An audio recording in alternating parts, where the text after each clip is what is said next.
Please welcome Vin Armani, also known as Cyprian. He is originally from Southern California, a former world famous gigolo. He was the star of a Showtime series called Gigolos. He has been a software developer for the past 20 years, active in the Bitcoin community since 2012. He has been a Bitcoin developer since 2014. He is an author. He has a podcast. He recently moved with his family to Saipan, which, if you don't know where that is, you're like most Americans. It's in Micronesia, in the Commonwealth of Northern Mariana Islands, and he's welcome. He's coming on today to talk philosophy, authorship, life, being a father. So please welcome him. Vin, how you doing? I'm doing great, Brian. Thank you for having me. Yeah, thank you. So, real quick, just to kind of give people some context, like if you want to explain your journey from Vegas to Saipan, how did that evolve for you?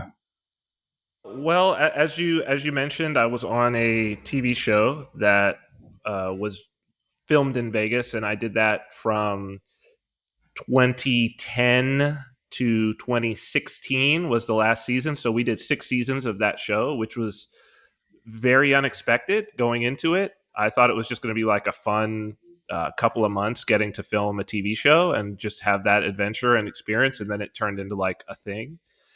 And all along, I knew that this was going to be a temporary situation.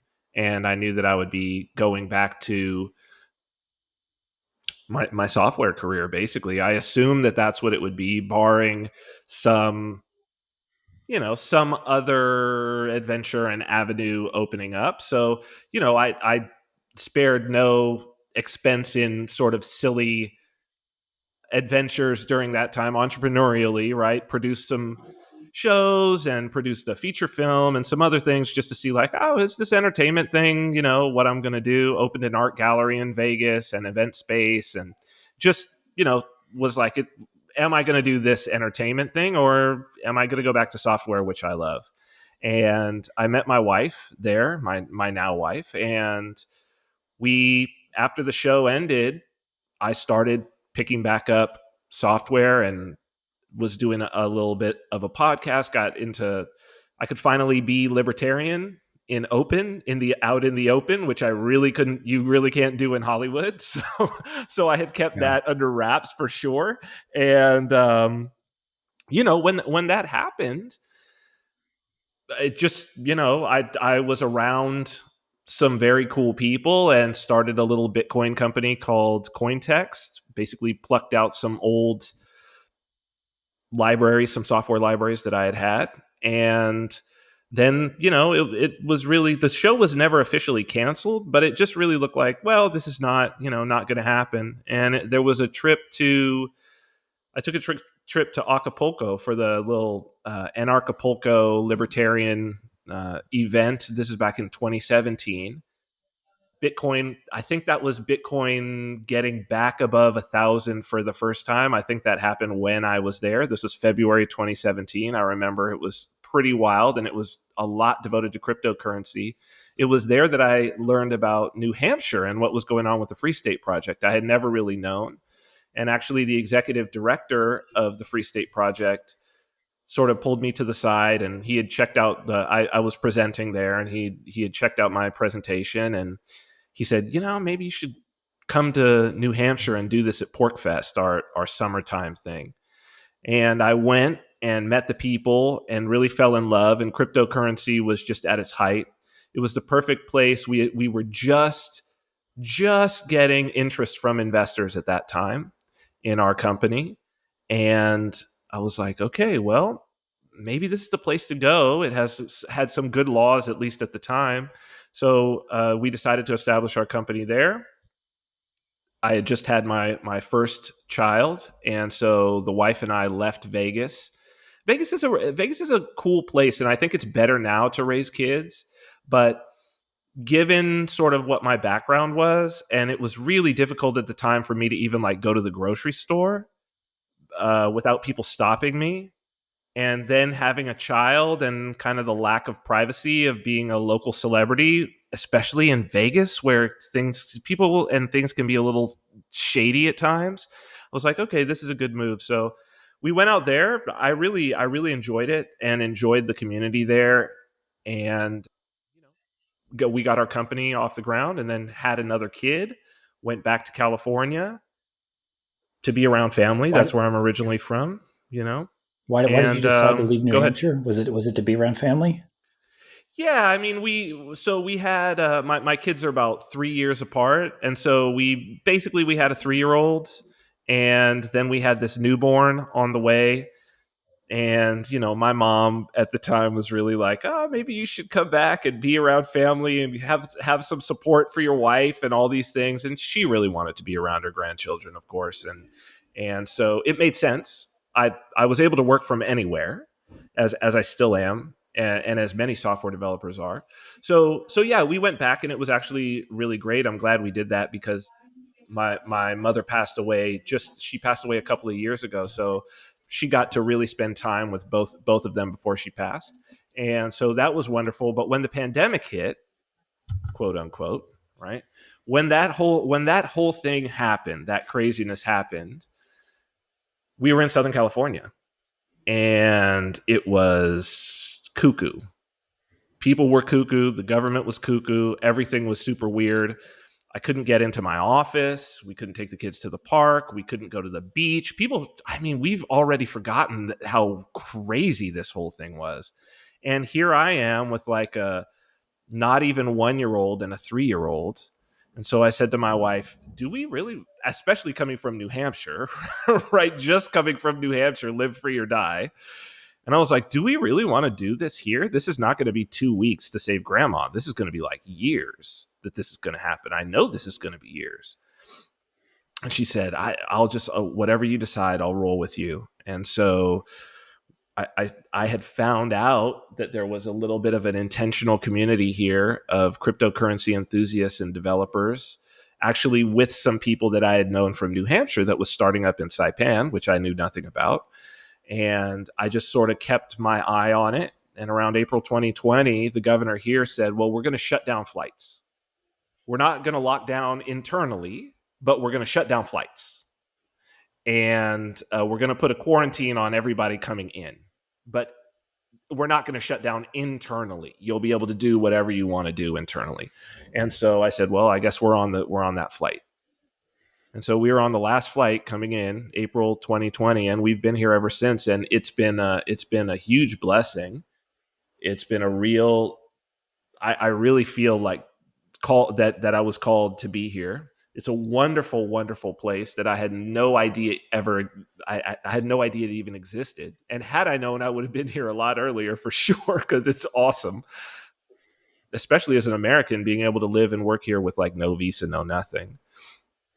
Because it's a U.S. territory. And so then I've found myself here and continued working on Bitcoin while here, as well as integrating with the community. And so now we have a lot of very cool projects, trying to raise the profile of the Commonwealth and also to integrate more. We've already done a lot of cool things with cryptocurrency here, and I think I call it my sandbox. So it's a great place. It's a great place to be. It's been really productive. And you all had never been there prior to getting on that flight in April. It was like you had seen videos about it. You knew some people there, but you'd never been in person. It was like, we're just going to go. Yeah. Well, I sort of looked at it as like, it really didn't matter where I went. Like, I hadn't been to anywhere at that point. Like, none of us had. Like, the place that I was living, so I went back to my hometown, which is San Bernardino, right, to be around my extended family, San Bernardino, California. And the place that I was when all of that hit was not the place that it was a month before. It was a completely different place. So I was like, well, I haven't been to this place either. So it's like, it wouldn't really matter where we went at that time. Everywhere you went was somewhere you had never been. It was everything was completely new. So I figured, well, maybe if I'm going to go someplace I'd never been, maybe I should go to a tropical paradise I've never been to rather than stay where I'm at. Yeah, makes sense. Makes sense. Yeah. In California, spelled with a K. Yeah. Yeah, Instead of a exactly. C. Yeah. Exactly. So one of the things I heard in one of your YouTube videos, and you have a series on YouTube diving into cryptocurrency in these stream of consciousness post gym workout videos that are very very good. But one of them you had talked about with respect to your time in Vegas was you were making money, you were paid in cash, and you needed a way that cash was being held in a safe, I think, in your house, and you were like, "What can I Hmm. actually do with this?" And Bitcoin was a increase the utility value of your U.S. dollars or your cash. Is that right? For sure. I mean, I was looking for, first off, I was looking for ways to just store it. So I don't know if you've had this experience or your people listening, but having large amounts of cash in a physical location is really creates a lot of anxiety. At least it did for me. It just becomes this target. Your home becomes this target. And for me, I was also, like I say, I was a celebrity and people knew that I was getting paid in cash, right? So there was no question about this. And although I lived in a gated community with security, still, man, and so it was I wasn't even a father yet, but just in as my career was building up and my reserves were starting to build up and as I was holding all of this in my house, I was like, well, so what are the things I could do with cash? So Vegas is a huge cash town. There's actually a lot of cool services like anonymous, like private vaults, that you could put it in. And so I definitely took advantage of those, which are awesome. And then Bitcoin came onto my radar. I don't I think that I had seen something about it in probably 20, maybe late 2010, something like that. Being a software developer, right? I maybe maybe there's a Wired article or something, right? And I said, "Oh, that's interesting." And I actually looked at an old hard drive the other day and saw that, I had actually downloaded the client. I don't think I ever ran it, but I had downloaded it. And then in 2012 was when I was like, oh, maybe what about this Bitcoin thing? Let me go and check it out. And at that time, Vegas was really hot for Bitcoin, and you could get it hand to hand. Some like well-known people were around, and I met some folks and got some coins. And at the time, it was $15 was the price when I got it. It was late 2012, and I thought it was really cool. There wasn't much of a place that you could spend it except for Silk Road at the time. Yeah. And I went on Silk Road and I saw what was on there, and it became immediately clear to me that this was an absolute revolution, especially with the flow that I had in terms of being able to take my physical cash and convert it into Bitcoin and then to be able to spend it online. I hadn't read the white paper at the time, but it was immediately viscerally evident to me that all the things that Satoshi said in the white paper in terms of what the problem that Bitcoin is solving in those early days, it was absolutely evident. And I think one of the reasons why was that there was no noise about number go up. Like there was no thought that the price was going to go up. And I know this and I show people the email sometimes. Like I said, I would basically what we would do, there were several guys on like local Bitcoins who you could purchase from or who would buy from you. And Vegas is awesome because you could go into a casino and exchange cash under the cameras, and it became very very safe. You're basically leveraging the casinos, because if somebody pulls a gun in a casino, dude, like you're leveraging the casino security, right? So we would go to like Win or wherever, one of the big ones, and sit under a camera and exchange Bitcoin for cash and just sit there and maybe have a drink or whatever till it confirmed and thank you very much and leave. And one of these guys, I remember, I've got the email and I show to people and it blows their mind, is that he said, hey, Vin, the email's like, hey, Vin, I just got back from LA and I've got a tranche of 100 Bitcoins and I'll sell them to you for 20% below spot. And my response is, oh, well, what will that be? 20% below spot. And he goes, $14.25. And my response to him is, oh, dude, thanks, but I think that's price is a little too high. Right. Right. So that noise, and people are like, oh, they're shocked, but it's like, no, you weren't there. You don't understand. There was no thought. It was shocking to the people who had been involved in Bitcoin that it was even at that price, because we knew what Yeah. the actual use for it was. The use was not speculative. The use was you get some with cash and then you use it on Silk Road. Yeah. And so then 11 months later, it went to 1,000. And what was kind of cool, I had actually given away and lost some Bitcoin and wallets and stuff like that, right? So first the scramble to get back as much as I possibly could when it went to 1,000, and then it's like, this is insane, liquidate. And by that time, I actually didn't even have to go onto an exchange. So I'm not going to say Could how sell it in much because I person. don't want to get called out for it. What's that? No, you could sell it in person. You could do an over the counter trade to liquidate the when it was at $1,000 a Bitcoin. Well, I could have, but I didn't. What I ended up doing was like eGifter was up at the time and gift.com, and there was some other things had popped on. So I actually got nothing but Amazon gift cards. Hmm. So like I knew that, like, yeah, am I going to spend $200,000 on Amazon in the next like 5 years? Yeah, absolutely I will. No question. So like, yeah, I'll just get all the Amazon gift cards, and you could get them all with Bitcoin. And it was great. So it's just like, yeah, tank up that's may as well be US dollars, as I was using Amazon at the time. And I can't now in Saipan, but as people use Amazon, that may as well be US dollars. And so my account was just jacked, just jacked full. And I just went through it, just buying everything on Amazon. So, that's what it was at the time. And then it sunk. But again, people are like, oh, you shouldn't have sold. You shouldn't have sold.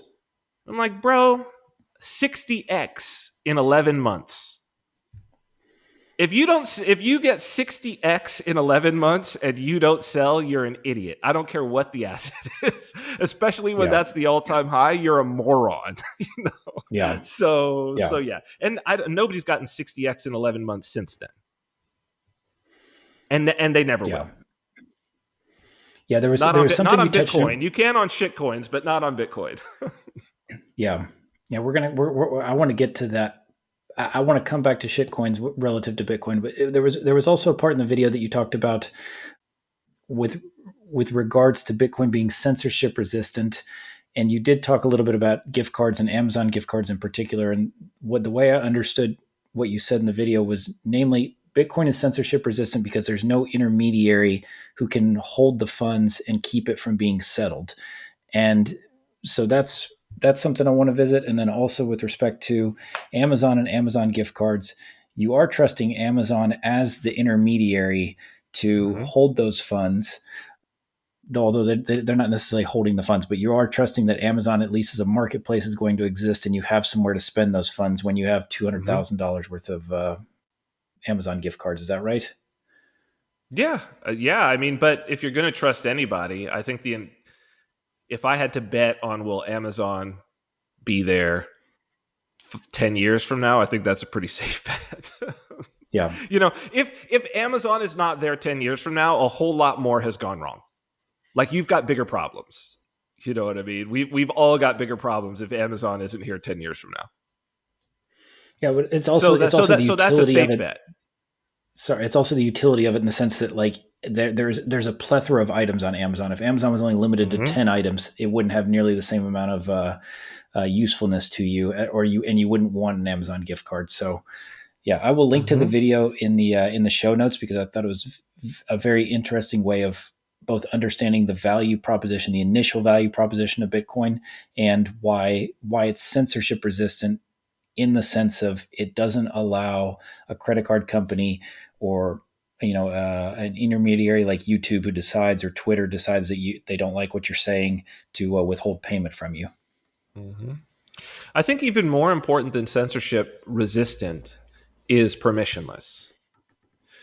And for, I've being a software developer and being in the space around payments, anything financial, that's really the big piece of control with the establishment digital networks. The censorship resistance, I think, is a political or ideological, I don't want to say like dog whistle, but it's certainly something that people will bring up. But, Yeah. 99.9% of people will never have a large enough platform that the things that they say will be enough of a threat that they will ever have their money censored. But people don't appreciate the opportunity cost in their average everyday life and in their economy of the amount of gatekeepers that it takes to be able to participate at the level of like point of sale or payment processor or any of these things. Like, this is all in the background for us, so people don't realize that, like, oh, when I go, the processor on that is WorldPay and they process like 80% of the MasterCard and Visa, and they have a whole application process, and there's businesses that are not allowed to participate in that. And the difficulty and the hoops that you have to jump through and the cost associated with that and the things that are necessarily means that there are innovative businesses and innovative business models that you will never see, that will never be able to see the light of day. And that there's a huge opportunity cost there economically for everyone, and particularly for underserved and underbanked places in the world, right? If you're not, like, if you're in California, if you're in San Francisco, California, okay, no problem. But even here, for a business to establish here and get credit card processing, there's like one reseller for WorldPay, and they're out of Guam. You know, we don't have access to Stripe. If you're a business, you can't have Stripe here. Hmm. If you can't have, there's PayPal just only got here. You can't have Square here if you're a business. And these are the types of things where, and this is a U.S. territory. Never mind the places that are like even less served. And so you say, wow, the global economy, it's picking winners and losers. This system is picking winners and losers. And so it's really, I think, more than the censorship resistance, it's the permissionless aspect of it. And that has economic ramifications, and it also has huge political ramifications. Because if you're in an oppressive regime, I mean, this is one reason why Venezuela has always been on the radar. Latin America has always been on the radar when it comes to crypto. And I know developers in Venezuela. And yeah, the ability to just develop an app and be like, okay, you can come and pay now with this. It's huge. It means so much, and it can move us past the golden billion to actually unlocking, especially the youth of Africa, Latin America, and allowing them to actually participate in the global economic system. That's huge. They've got the internet, but they don't have access to the financial networks. And so I think that's actually even more important than the censorship resistance. Yeah, it's a great point. Do you want to? What is the golden billion for people who don't know what that phrase means? It's the golden billion is basically, I guess, what they would call the global north, or the West, right? The first world is basically what they're talking about there. And the opposition of that is the global South, they call it now.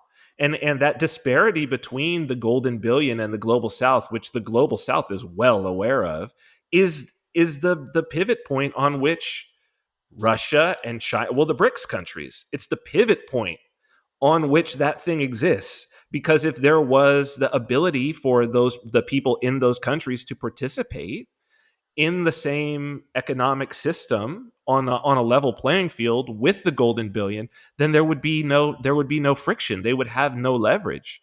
And so it's really the West shooting itself in the foot by being these gatekeepers, and by keeping it a permission system, that they're going to screw themselves in the end. So, why do you think? I want to take that last sentence you said. So why is it that you think it's the West that's serving as the gatekeepers? And let me frame that Go in a ahead. different way. If you use pornography as an example, let's say that WorldPay doesn't want to allow credit card payments, or that Visa and MasterCard don't, for pornography. And so therefore there's a moral dimension that they say, we don't want to support this. That industry is effectively unbanked or debanked. And then if you are in a pornography shop, you have your Apple Wallet open on your phone, you cannot pay with your Visa card or your MasterCard, and Mm-hmm. the knock-on effects from that. So when you say the West and the stranglehold, is it driven by a, like, is there a moral element to it, or like if you trace back the policy decisions that decide which industries are banked and which ones aren't, or which people get banked and which ones don't, how do you think about that? I mean, it's so multifaceted, right? There's no one thing, just like there's no one like rule book or somebody that's on high who's making those decisions. I think that, we would think about things like pornography, cannabis, that's a big one. Those industries, even when they're legal in the US, can't get banked. Casinos, except the biggest ones that are publicly traded, like Wynn and Sands, and you could definitely use your credit card all throughout the Wynn in Vegas or any of the other locations that they have.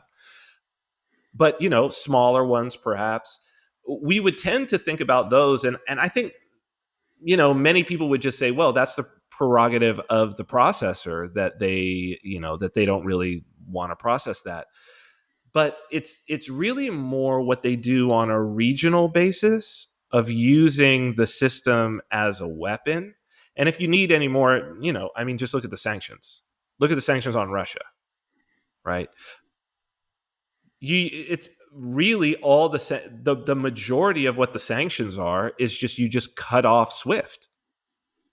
And if you cut off Swift, it effectively means that, like, none of these other things that rely upon Swift, that rely upon wires moving, all those businesses are going to be like, no, no, no, the risk is too high and the friction is too high. We just can't even forget about it. There's no way for us to support this. If we're a multinational corporation, we can't move money into that country. No, forget it. The country's gone.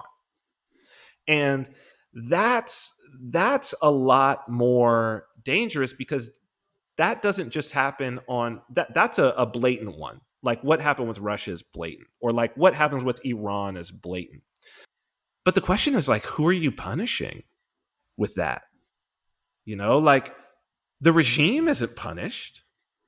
The regime can move their funds however they want, and we see that, right? The regime has no problem getting the money. Who you're punishing is, like, you're punishing the people who are just the average person, the small businessman who's been doing e-commerce. And I saw this with, like, developers that I knew who were in Russia. Some guy who's like, oh yeah, I have to move out of Russia now because I've been doing freelance work and most of my clients are in Europe and now I can't get paid. Yeah, And it's just like, that's that's who you hurt. Upwork is an example. Deplatformed Mm-hmm. everybody in Russia, and Mm-hmm. so if you were a Russian developer working with somebody in Serbia doing graphic design, all of a sudden you you either needed to leave Russia or you needed to come up with some other means of accepting payment, And and that's and and that was the Venezuelans have known that already. Right? The Iranians have known that already. And it's like, whoever today the global financial hegemony is pissed at, or doesn't like. And it doesn't necessarily have to mean that you're completely deplatformed, but it can just be a situation where they're just like, it's not worth the effort to support this yeah. country. South Sudan, right? It's not worth the effort. We have no infrastructure there. The banks we don't trust. It's not worth the effort to support them. So everybody that's there, guess what? You don't get to participate in the global economy like everybody else. Even though you could, you have the internet, you have a laptop, you know what I mean? And so, the question becomes, if you allow that situation to continue, since the golden billion are in like demographic free fall, and you have Africa and the stands in the Middle East, the Muslim countries all over the world, you know, are replacing themselves, and you have this younger generation. Well, I think we're just as likely, if this continues in 20 years, to see the powers that be shut off those places that have a whole bunch of young people when the Hmm. West doesn't have young people, basically to put them in a crisis so that they immigrate. Hmm. And Interesting. so it's like it's a weapon. It's a weapon to use so that people can't participate in the global environment from their own home country. Yep. That's what it's turned Yeah. into, and I think that it's it's a dumb move. Basically, it's a dumb move. Well, it's also a dumb move for the U.S. because Mm-hmm.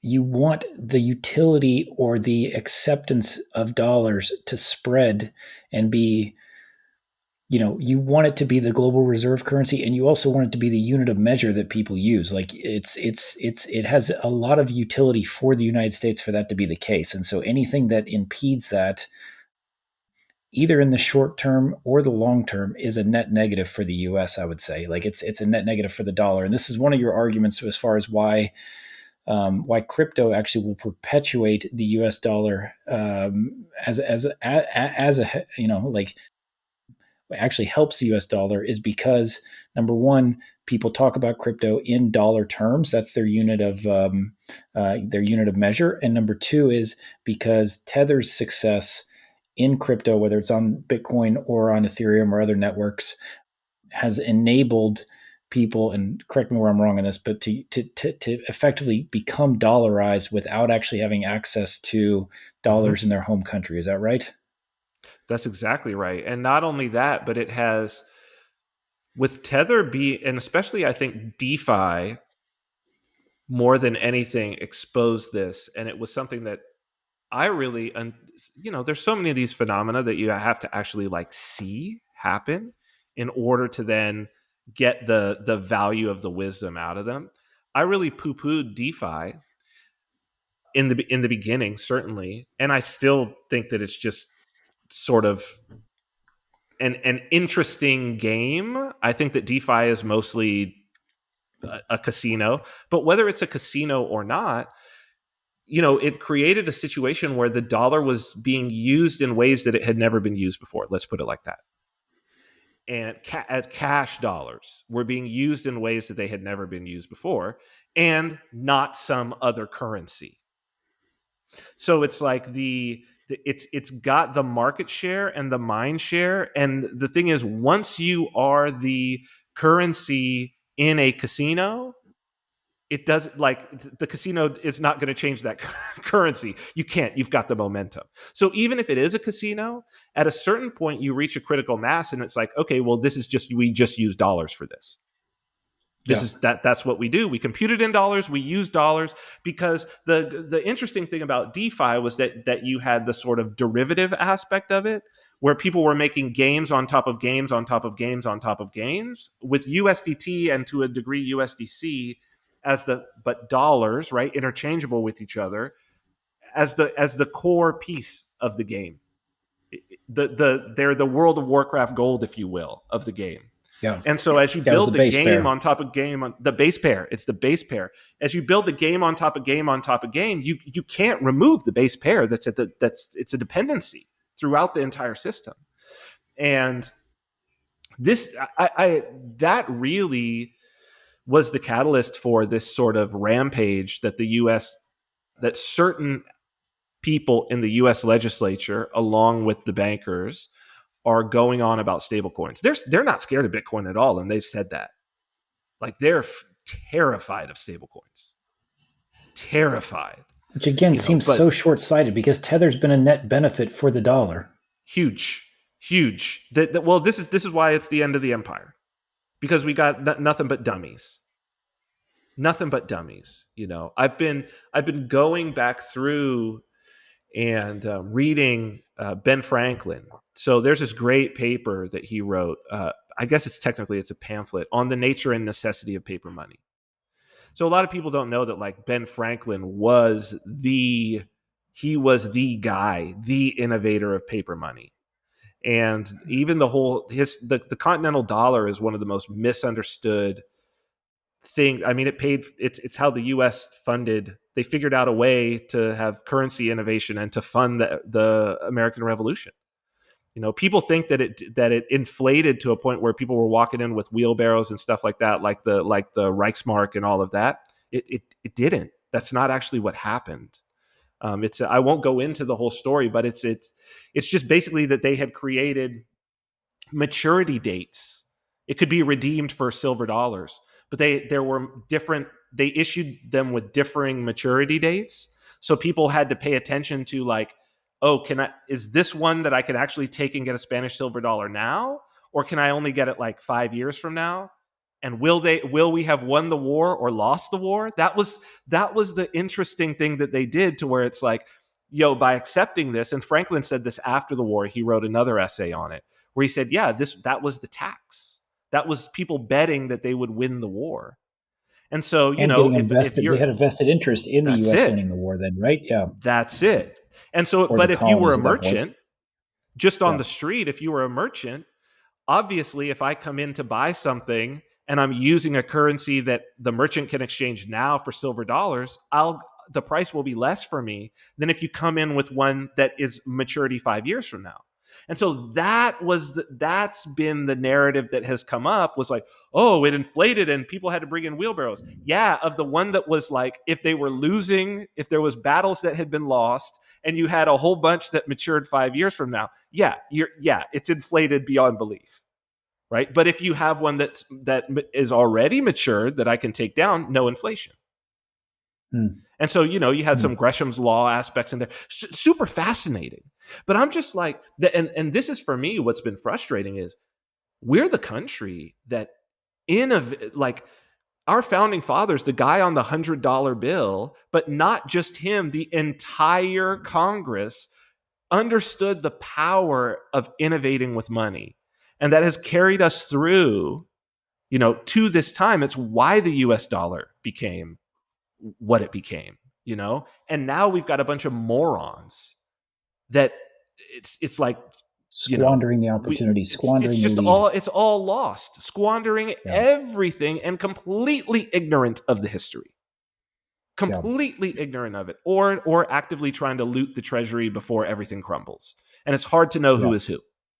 It's hard to know who is who. Yeah. But that's definitely the place that we've reached, and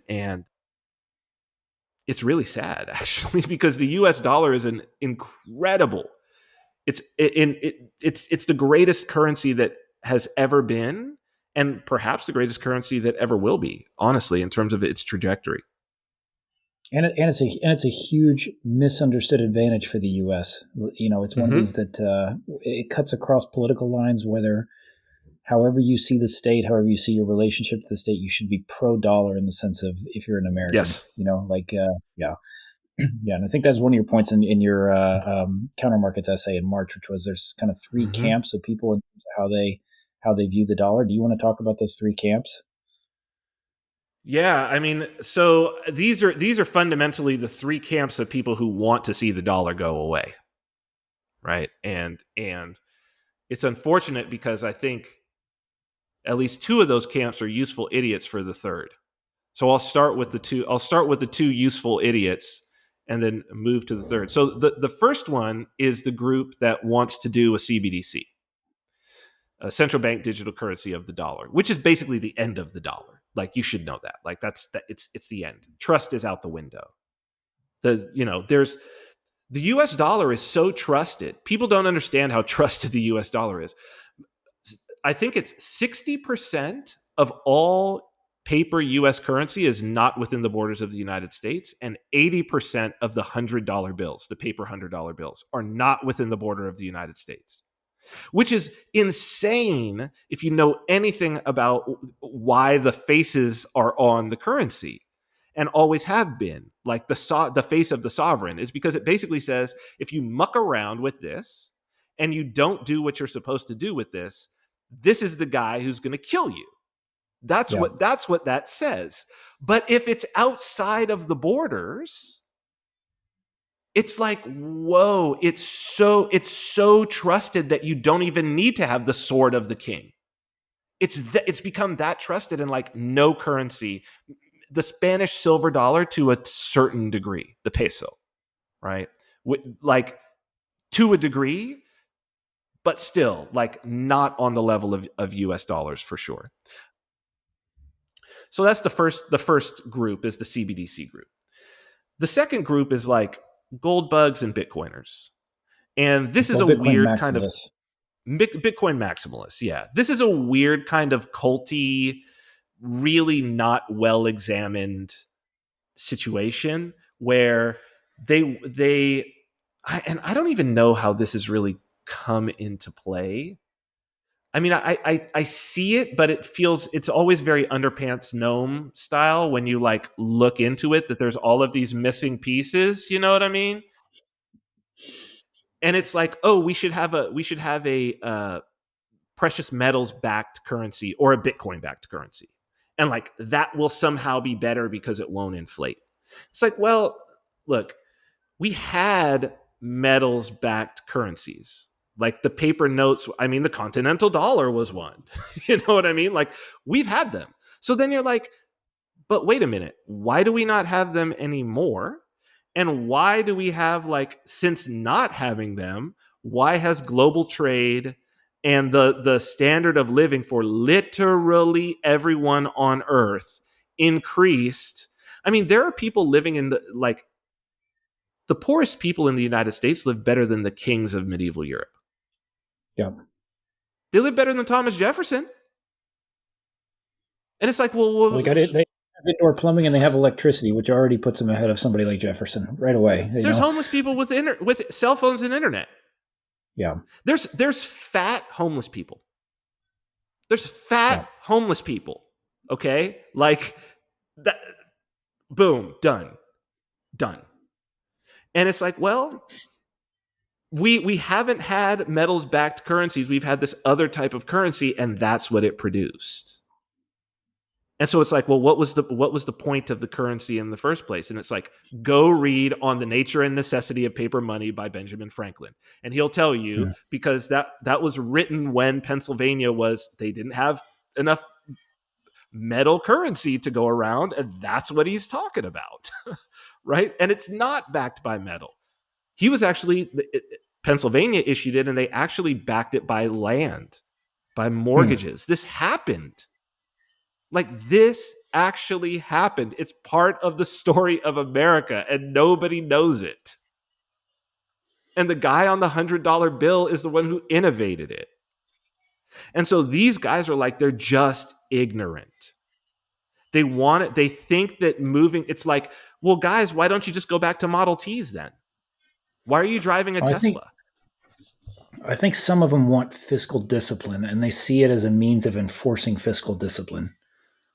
Yeah, but fiscal discipline, that has nothing to do with the type of currency that you have. You can squander your treasury in gold, and it's happened before many times in history, right? And in the same way that you can have fiscal discipline with a non-gold backed currency. That's just about Yes. that's about the individuals and what they want to do, right? Power is going to find a way. Power is going to find a way. And at the end of the day, you can still mortgage off your children. Regardless, like, okay, now you do it with printing money, but like, what was the taxation system of ancient Egypt? Oh, it was corvée labor. It was a corvée tax system. You paid your taxes in labor. So it's like, well, the future, you could still sell off the future labor and the lives of your children, whether you have a gold-backed currency or not. It has nothing to do with it, right? Like, if that's what you intend to do, oh, you can find a way to do it. Believe me, and it's been done. Yeah. Yeah, I have just I've listened to quite a few gold bugs and Bitcoin maximalists who their core point of contention is they don't like the deficits that the U.S. runs, and they don't like the amount of debt that the U.S. has incurred, and they are Jim Rickards is a famous one in this camp of Mm-hmm. Mm-hmm. the doom loop that the U.S. is has entered or is on the cusp of entering, given the amount of debt relative to GDP. I think they have a point as far as the I think they have a point. I agree with you that I'm not sure that a gold backed currency or a Bitcoin backed currency is the solution to cutting spending to a sustainable level. They're not synonymous, let's say. Well, it's a funny sort of logic that those individuals have, right? Because they're like, oh, all of these people who make the laws, like they're all of them are voting to have deficits and to spend. Yeah. Yes, all of them, like by the vast Yeah. majority. And then they're like, and the solution to that is we need to have a gold backed currency. And it's like, who votes for the gold backed currency? You missed that part. That's why I say it's underpants gnomes. Like Hmm. literally everybody who would make that vote is voting to do something that they would be prevented from doing. So you're like, Yeah. yeah, something, it's like something, something, something. Then we don't know what happens. And then all of a sudden, these people change their mind. And then you're like, well, Yeah. we just need to elect them and vote them into office. And it's like, well, what's required then? Well, we're going to need to fund some campaigns. And it's like, well, the people who can print unlimited money are going to fund the campaigns of the people who are going to keep allowing them to print unlimited money. So it's like, Yeah. you've got to fill in the underpants gnome for me here. Fill it in because I've never heard it done. Where are the gnomes? Okay, that gets you to the gold backed currency. So for me, I'm just like, those guys are gone. They make no sense, right? They're useful idiots. But who they're useful idiots for, and I'm seeing it because it's like it's the gold bug to BRICS pipeline. Like it's the Jim Rickards to Putin and Xi pipeline. I see it. All you got to do is read Zero Hedge. And you can see the pipeline. It's right there. And it's like, that's the other side. And the other side is you've got Putin and Xi. Putin's the military side. Xi is the economic side. And they realize, oh, sanctions on Russia, that's really played to China's advantage. It's like, hey, let's do our own thing. Look at how much power Hmm. these guys have with their thing. Let's do our own thing. And then we'll just convince the global south that like, well, look how terrible this golden billion is. Like they're just the worst. Come and do our thing. But like, really, you want China's thing? That's the one you want? That's better? Like, have you been paying attention to China? Have you do you know anything about how China runs their financial system and how they use it to control their people? No? Well, maybe you need to look at that before you're like, down with the dollar, down with the Fed. We're all about Xi and Putin and what they want to put together. So that's the other two sets are the absolute useful idiots for basically the great power struggle now in the financial system. And so what? So what? How does Cointext, your previous startup, like how does that fit in to that narrative? And also, how does yeah? So I think it'd be useful if you explained Cointext, what happened there. But more importantly, I would say that, like if you have, I'm going to try to tie this together. But let's say you have Bitcoin number go up, you have gains in Bitcoin. You now to bring it back to DeFi, you can pledge it as collateral. You can take out a loan Mm-hmm. against it without needing to sell it. That loan is denominated in dollars, you know, and you can go off and do stuff with those Mm-hmm. dollars. So there's kind of two parts. So Cointext, if you want to talk about that first, and let's get back to DeFi in terms of what people are doing with Bitcoin to actually unlock the dollar value of their Bitcoin without necessarily needing to sell it. Cointext we started in 2017, and the idea behind Cointext, or the problem that we were looking to solve, was how could I send and receive Bitcoin if I did not have the internet or a smartphone? So I have no internet access and I don't have a smartphone. How could I send and receive Bitcoin? And so it was an SMS text wallet. And then also, how could we do it in a non custodial way? Basically, where we couldn't take your money, and you had your private keys that you could also use, with another Bitcoin app or whatever. And so we did we created that in 2017 and we launched it. Now, there's some trade-offs. So the trade-offs are, it's not fully peer-to-peer. There are some middlemen. So you've got like your SMS gateways, you've got your phone companies, you know. But I mean, it's In your case, you had we WhatsApp. well we that was what was interesting was Yeoman's Capital, which is headed by David Johnston, who's long time in the crypto space. He's actually the person who coined the term DApp. He was in the white paper for Omni, which was the protocol that Tether was first released on. He's the backer of Factum and some other chains that are escaping me right now. But he reached out and basically said, "Hey, I want to back this thing. I've got a group of investors, and we want to come in and we want to be your VC to do this." And so they did. And when they came in, and it's the typical sort of VC thing, is that the reason that we're coming in is customer acquisition, right? Because we didn't need the money. We were ramen profitable from the jump. Like, we had figured out a good business model. All we needed to do was just get more users, and that was it. But they came in and they said, "Look, we want to go user acquisition blitz and throw this at it. So, like, we want you to." We were in 4 or 5 countries to start. We started in U.S., UK, South Africa. Where were we? U.S., UK, South Africa. I think maybe Sweden. I forget what all of them were, but we ended up in 45 countries. They were basically just like, get numbers in every country you can get numbers in. Like, just go and do it. Phone numbers. Yeah, phone access numbers. So you basically, it's like, you're texting back and forth. It's a text app.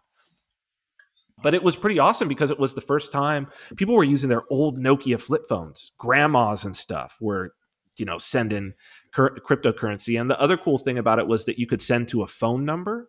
So we had an algorithm, proprietary algorithm that turned your a phone number into a private key that could and then an address, right? So it was the first time that you could actually push cryptocurrency to people. So we had a BCH, Dash, Litecoin, and then we had a hidden BTC one that we put together for Canada. That was because it was a Canadian guy that we put that together for. Canada was one of the early ones. And so it was the first time that you could onboard people and actually push it to them.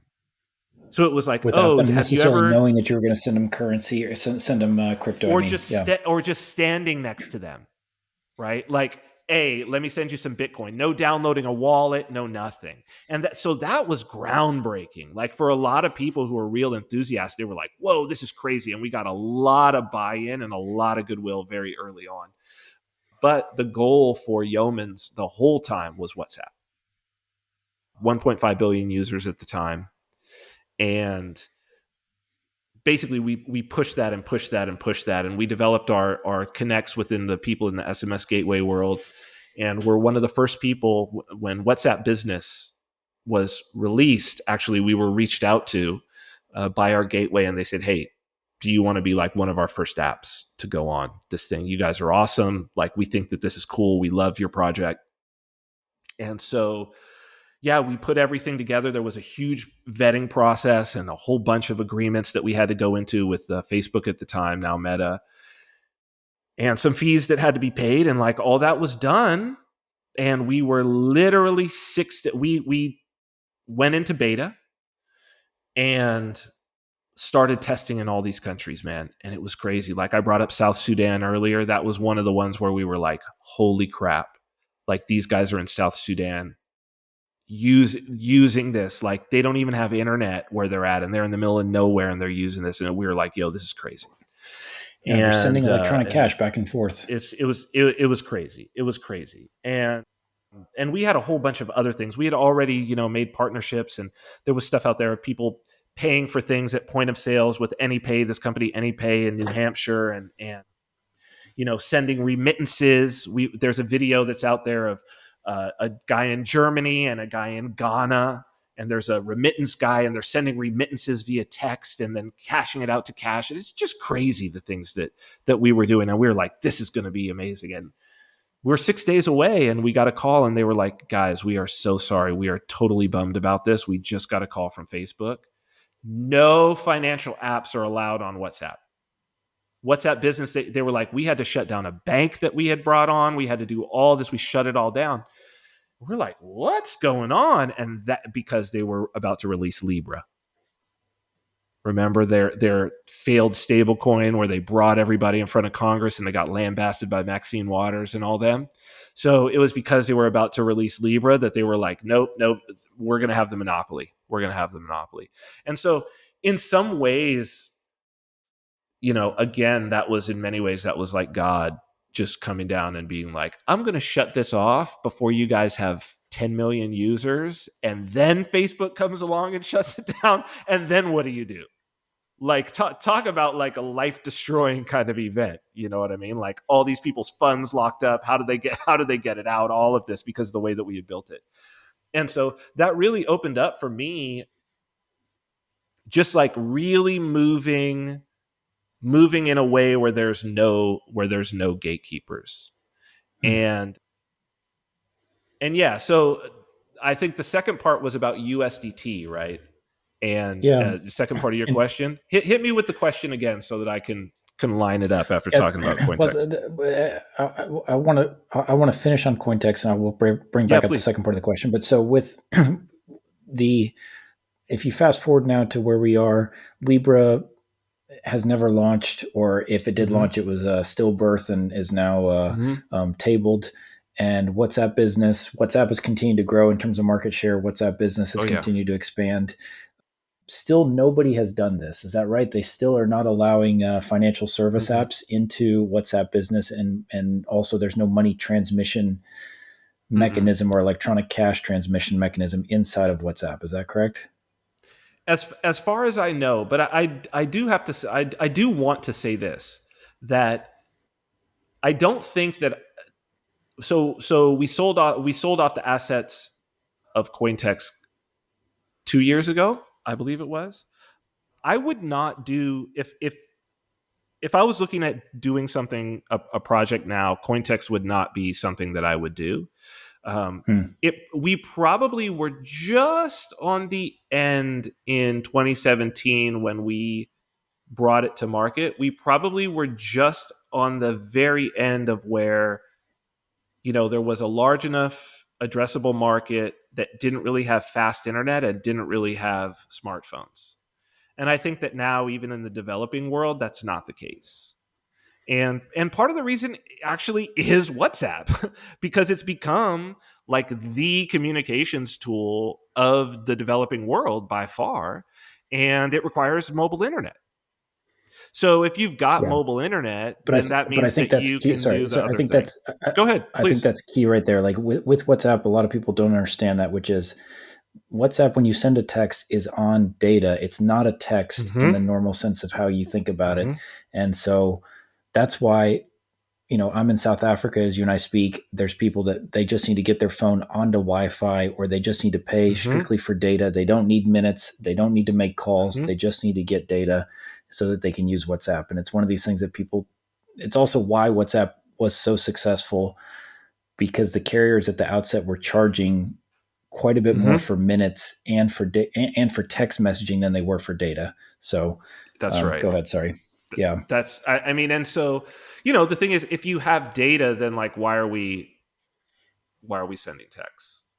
And I even and in many ways, I even thought that for WhatsApp when we were going into it. But I think David he presented a very good argument, and his argument was, well, one, it's going to reduce your costs because we were paying obviously per SMS, right? And he's like, it's going to reduce your costs overall. But then when we have them, He's like, it's about customer acquisition. Well, now we have them. And so now not only can we push them the Cointext stuff, but we can push them a link for an app. So, that's it's that aspect. And now they would want to use the app because they could use the app with the private key that they have and access their address in an app. Right. So it's like moving them in and then moving them out. I think it was a very good argument that, he was like, yeah, people will probably, it'll be tied, their app and their WhatsApp, and you could just send to the phone number as an address, right? Phone number as address is really what he was after. And I think he's a brilliant guy who's very forward thinking. And I think that he was right. Like, I think that we would have nailed it had we been able to stay on the platform. I do think that would have happened. But now, no. And now, everything that I develop, I don't even develop downloadable apps anymore. Like at most I do progressive web apps, which most phones will allow you to sort of install a thumbnail as an app anyway. Just because, again, the gatekeepers, Google and Apple, are insane about look. I believe it was Kindle. Was it Kindle or Audible? Kindle. On the Kindle app, I think it is Kindle. I don't think you can actually buy. The last A time I book. tried it, yes, it's Kindle. You can't buy an ebook on the Kindle app because it's not going through like Google Pay or Apple Pay. You have to actually go to the Amazon site. It's ridiculous.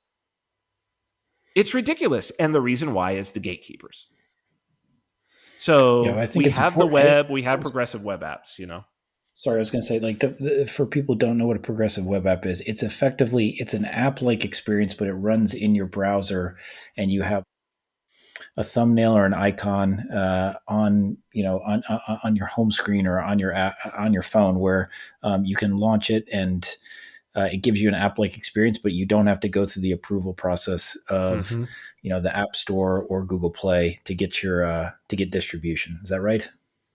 That's right. And, the other thing about a progressive web app is that you can release it open source, and someone can compile it themselves and run it on their own server. So they can be sure, right, that it's that they can audit the code, Hmm. which is a lot. I think it's a lot harder for people to be sure of when you're talking about a downloadable app it's the bytecode, right? Well, And again, they're and then trusting if Apple and Google. that's it, that's it, Yeah. that's it. It's just. And it's not even that they're trusting Apple and Google necessarily, because Apple and Google, to be honest, aren't really checking these apps. Every once in a while, something will come up and they'll be like, "Oh yeah, there's a back door in this sucker, man. Like, this is bad news. Like, it's leaking all kind of data out of here." They check as best they can, at least on the initial go. But having been an app developer, I know that you can push changes. And it's so easy to hide a backdoor. It's so easy if you're even just a halfway decent developer. So I think it has a lot of advantages, but in the space of cryptocurrency, in that like really going for that permissionless space, the mantra that I've really been pushing is protocols, not platforms, or Hmm. protocols greater than platforms. We have the protocols. The web now, what you can do in a browser is incredible.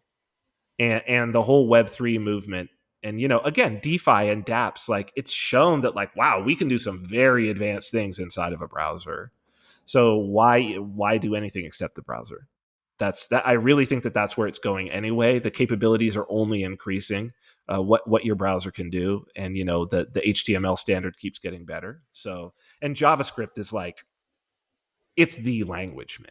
At this point, you could run it server side, you could run it, in the browser. There's so many JavaScript and Node JS and other framework developers that, yeah, it's just that's where the future is going. So that's what I've bet on for sure. So are you now then working? So, let me ask a different question. So that friction or the frictionless, how do I say this? So my experience with with DeFi, and I'll frame my question this way. My experience with DeFi is that, like, cool, you have to first get MetaMask. It's a browser extension that you need to run. You, in order to even interact with MetaMask, you need to first buy crypto on a centralized exchange like Coinbase, and then you have to move it off of Coinbase to your MetaMask. Once you have it on MetaMask, then you can actually connect MetaMask to some of these third-party apps in DeFi, dApps, and do something with it. That's quite a bit of Mm-hmm. friction to get to that point. Mm-hmm. So I'm talking from an Ethereum standpoint. I don't know on the Bitcoin side what that looks like, but is that the world that you're working on now? Is like trying to make that smoother, or what? How do you see that evolving? Well, we've accomplished making that onboarding smoother. That's basically what we've done over the last 2 years. And I mean, we piloted in the cannabis industry here a set of protocols that I've developed over the last 4 years. I mean, myself, and then there's some other individuals who have been sort of pivotal in that. Not DeFi. Like I say, I mean, DeFi for the most part is really, it's a casino. And I think that the one of the reasons that it is just a casino is because of the friction. And the friction is unfortunately inherent in Ethereum. There are things that you can do with Bitcoin that Satoshi Nakamoto built into Bitcoin from the beginning that enable some workarounds to where you don't have to have that friction. But This that post office friction, analogy that you wrote about. yes, and so that's built right into the transaction. Fundamentally, what Satoshi built in is he built in a what is called script sig, but it's different ways of signing a transaction as to what it is that you're signing, which basically ends up the most important part is that it ends up changing who can participate in the transaction and when. So the most important thing is a flag on your signature that's called anyone can pay. This is the most important out of all of them. And fundamentally, what it means is like, I'm contributing coins to this, right? So you have to have the sum of the input coins has to be greater than, because you got to pay a fee, but fundamentally it has to be greater than or equal to the outputs. So like, let's say that I'm outputting, I don't know, 10 Bitcoin to you. I can put a UTXO of 1 Bitcoin and sign that transaction. Anyone can pay. Now, obviously, it's an invalid transaction at that point because it's 1 Bitcoin and then there's 10 that's out. But I could like pass that around. It still is secure. I could pass that around, and if somebody else wants to add 9 Bitcoins on that, or 9 people want to add 9 Bitcoins, or 100 people want to add enough to make it 9 Bitcoins, and they all do anyone can pay on it, then we could broadcast it to the network and it'll be valid. Hmm. Right. So this is like, so the way that Bitcoin's transaction structure is structured is totally different than Ethereum. Like Ethereum is really more like it's more like a bank ledger type of system, right? Sort of line items, and that's how the transaction is inside this grand ledger, and then inside small little ledgers. So every smart contract has kind of its own ledger, and then there's the grand ledger, and they can interact with each other, and that's cool. But Bitcoin is really more an analogy of almost like of physical coins, really, of how you would move physical coins, and the transactions stand by themselves, and they can be manipulated. You pass a transaction to somebody and then they sort of manipulate it. So that's how you get things like multi-sig. Bitcoin can do multi-sig in its transaction structure. You have to have a Hmm. smart contract to do multi-sig in Ethereum, which in the early days of it created some very difficult things. So the first one was the parity wallet, which was basically a smart contract. And then the smart contract got hacked, quote unquote, because it's always an inside job. And some major early Ethereum projects that were some of the most groundbreaking, for instance, Swarm City, which was doing like a decentralized Uber. They basically got all of their funding robbed, and that project shut down, and they weren't alone. right? Because you can't just do it in the way you do it with Bitcoin. You got to make a smart contract and do all of this. So like that complexity, that friction and complexity is baked into Ethereum. I think partly because it was created by a 19-year-old. Now, mind you, a brilliant 19-year-old, but still a 19-year-old, right? And like you can have many things at the age of 19, but what you don't have is experience and wisdom.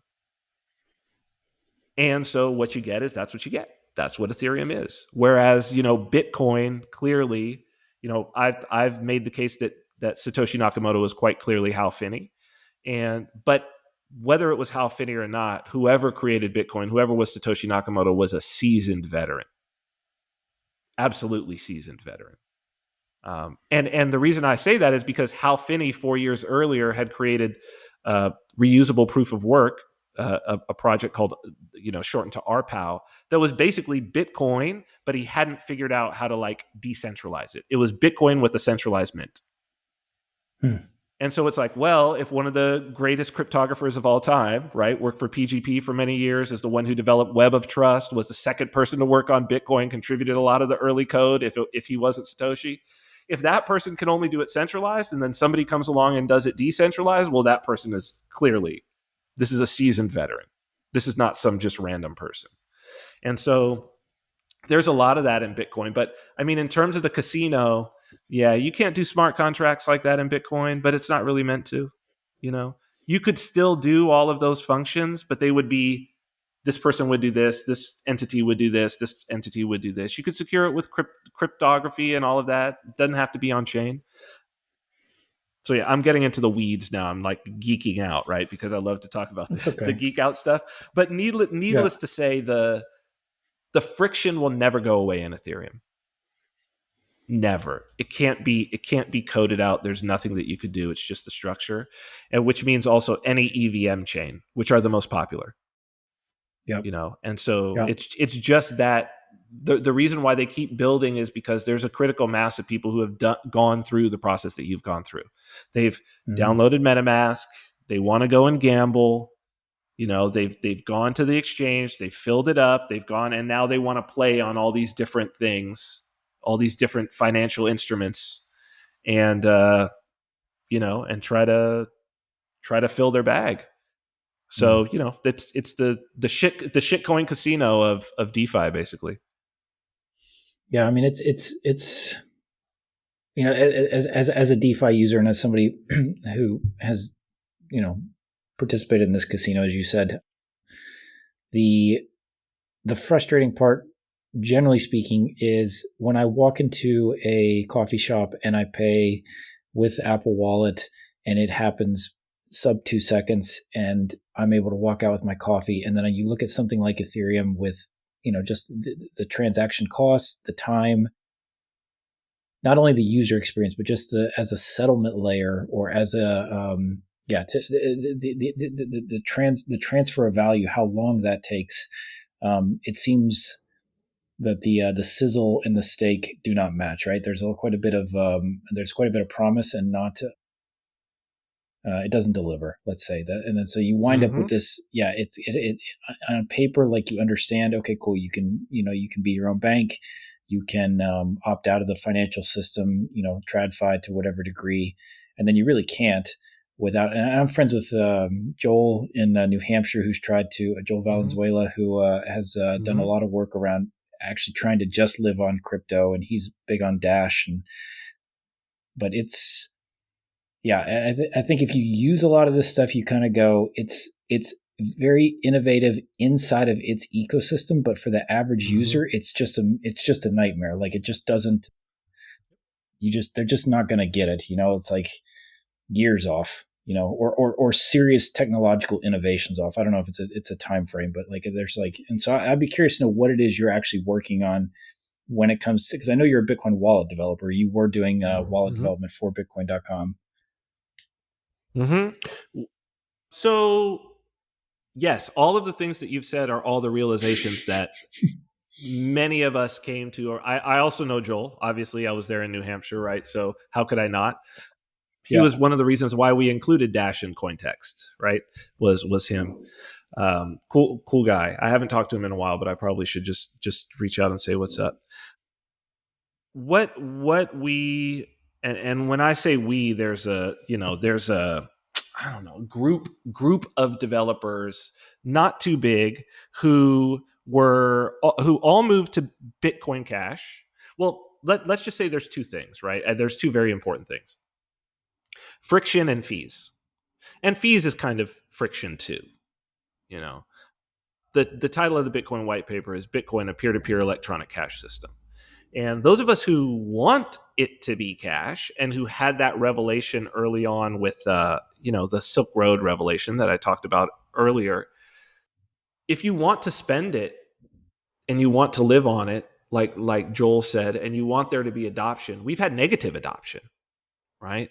There was this period where, I mean, look, Microsoft for Steam, right? They accepted Bitcoin and then they stopped because the fees got too high. And it's like, whoa, what is that? Yeah. What is that? Like, how is that not going to be a wake up call? But many of us who said, okay, well, the fees got to be low, at least in this initial stage. Like, as we're moving through, if we're going to do this, the fees have to be low. So those of us who were in the Bitcoin community, we then migrated to Bitcoin Cash. And a lot of people migrated, including some, notorious scammers like Craig Wright, who finally just got his comeuppance this last week of a court finally declaring that no, he was not Satoshi Nakamoto and destroying BSV. But I was there for that split and the hash war. Like, I was a big part of it. And then the other split that happened later with Bitcoin Cash and eCash. And now those of us who have followed that vision now all build on eCash. And because we realized all the things that you said, like, these are all the things we have to overcome. So first, sub-cent fees, sub 1 cent fees, which basically means free. If somebody's paying less than a cent, because you can't actually pay somebody less than a cent, so that's basically nothing. If your transaction fees are sub-cent and they remain sub-cent, that's viable. That's viable as peer-to-peer electronic cash. Then also, the volatility's got to go away. So you got to have stable coins. Mandatory. Got to happen. It's got to be dollar-based. Because why even use something else? Like, if you can use a dollar, you got to use the dollar. So you've got to have a good token protocol. It doesn't necessarily, the tokens can compete with each other. You can find the best dollar token, the best stablecoin token, doesn't matter. But the protocol has to be good. It has to be able to scale, has to accommodate those things. So Bitcoin Cash, actually before the BSV split, which is interesting because if you look at the white paper, it's got even names of the people who split. At that time, it was all Bitcoin Cash. So the Simple Ledger protocol, which is a fantastic protocol, and I've expanded quite a bit myself. I've authored like 4 or 5 additional expansions to that protocol myself that we use here, including the postage protocol, payment protocol, self mint. There's a whole bunch of them, and so you got to have stablecoin. And then the next piece of it is you have to have a one token. You have to be able to have a one token experience. The problem with Ethereum is, like, USDT is great on Ethereum, but if you just got your MetaMask and you've got an address and I send you $10,000 in USDT and you don't have any It's Ethereum, dead. you're sunk. That's not cash. That's not cash. That doesn't work. That will never work in commerce. It's a non-starter, right? So you've got to have that. Then also, it's got to be instant. When you receive it, as soon as you receive it, you got to be able to send it. Now, Bitcoin has that. Well, BTC had that built in until after the split. They added replace by fee, which added some, you can work around it if you've got a good wallet. But, there was a guy in Australia who showed that even, the in production BTC point of sales there, he was hacking them and doing double spends on it, right? Using this replace by fee because most wallets don't account for it. But Bitcoin, because of its first seen, first saved, you can do that. With Ethereum, it uses something called a nonce, which gives priority to transactions. So inherently, you can double spend a transaction. I send a transaction with a priority of 1, and then I send a transaction with a priority of 2. The 2 gets taken instead of the 1, right? So it's inherently, you got to wait till it's confirmed a whole bunch of times, as opposed to it being instant. But Bitcoin already had that instant, but the team that forked BCH and now is the team that runs eCash was always looking at not instant settlement in terms of the blocks like proof of stake can have, but instant finalization between the miners using Avalanche. That's what the Avalanche, people know AVAX, the chain. Avalanche, that's what it's for. And so they have now one block finalization already. So like Binance with eCash, it will do it basically no confirmations, right? So it's like, or I believe it's it's one block. What they're shooting for is per transaction. So that's the next thing, is they call it's pre-consensus. So it'll be truly instant. It's already finalized by the miners. You'll be able to verify that that's what's finalized, right?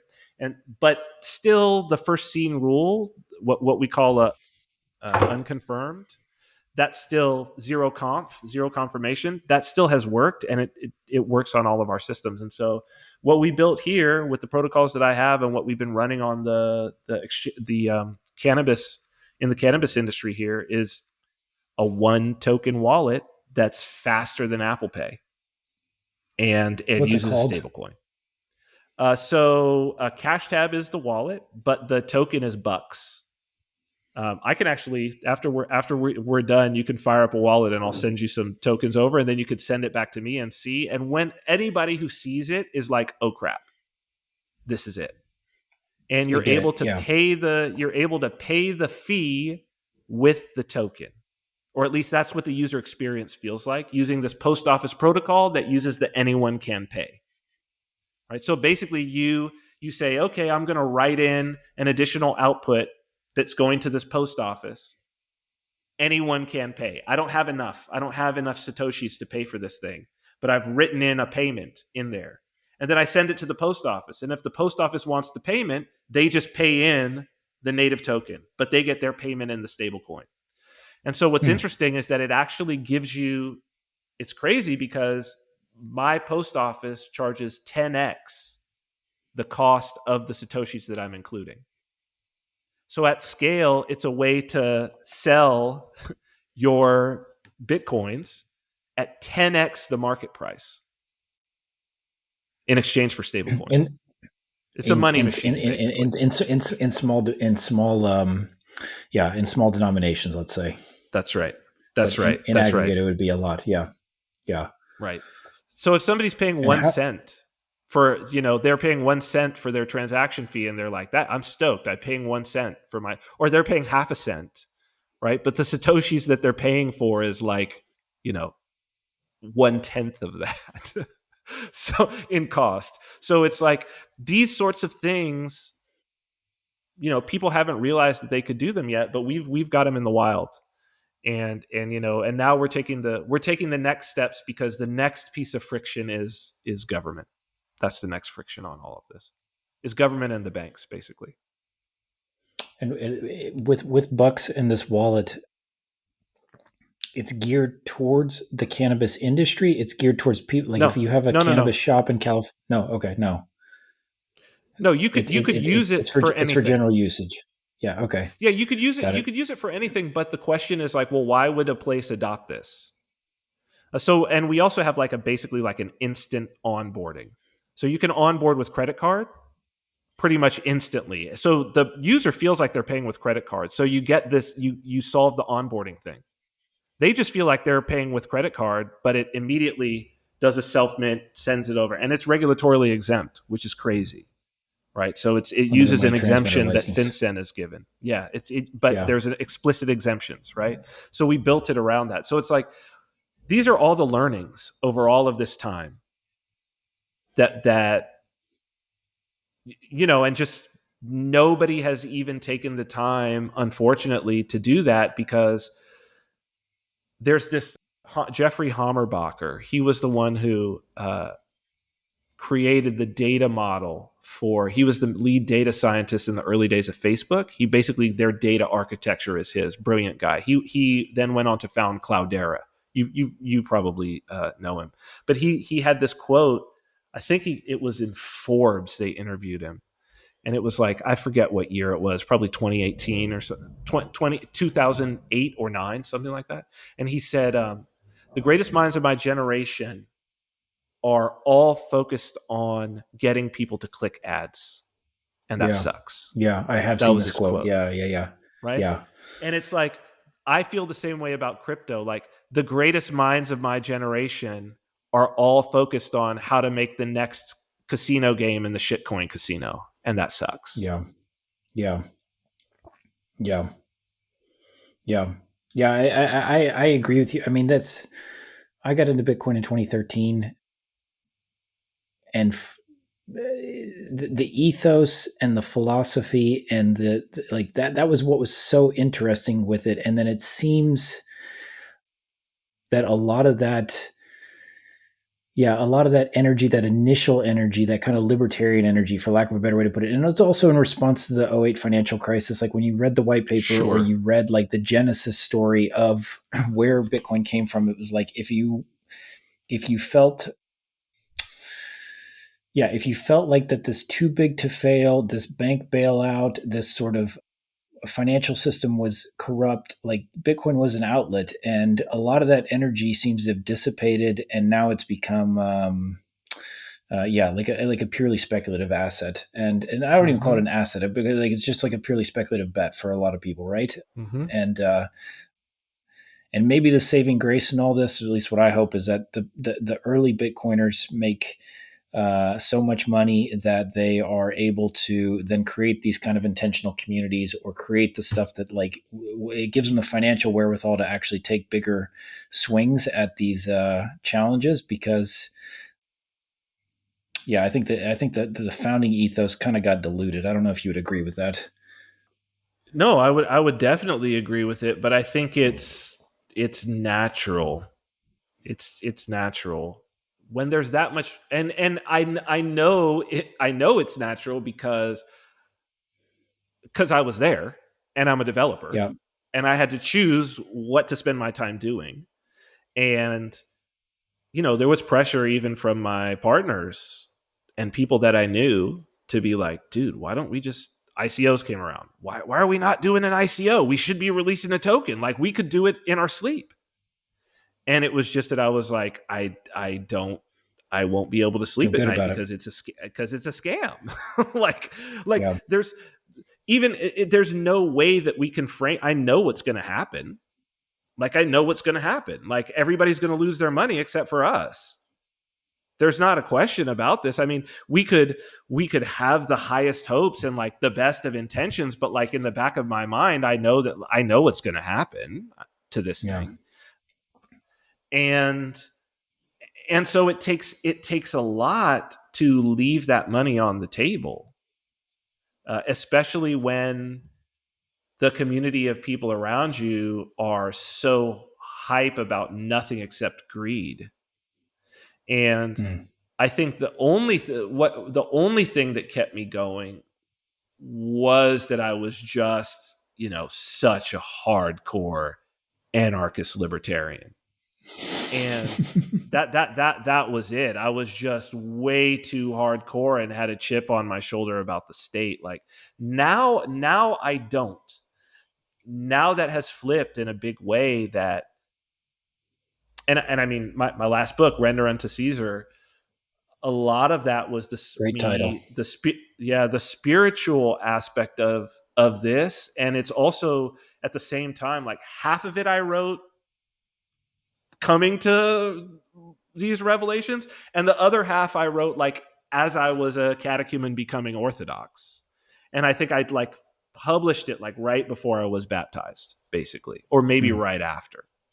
And so now for me, what I see is that there is a righteous path on this. And like, really, what's the problem is that the people who are playing in the financial sphere have lost any righteousness.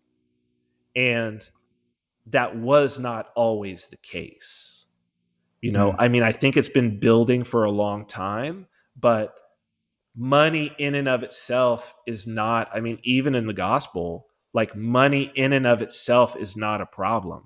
It's a lack of righteousness and the love of money, Yeah, as opposed to avarice. understanding that it's a tool, right? And Yeah. understanding it for what it is. And I think that if there's ever been a tool that is, if there's ever been a form of money that, reflects the from the render unto Caesar story, render unto God that which is God's. The deeper that I dig into what it is underneath Bitcoin, and it's like, they'll maximalists like to talk about math and stuff, but they haven't really dug into it, because it's like, it's not complex math, but it's just the concept of the cosmic scale of numbers that we're dealing with, and that the security of it comes from the sheer scale of reality.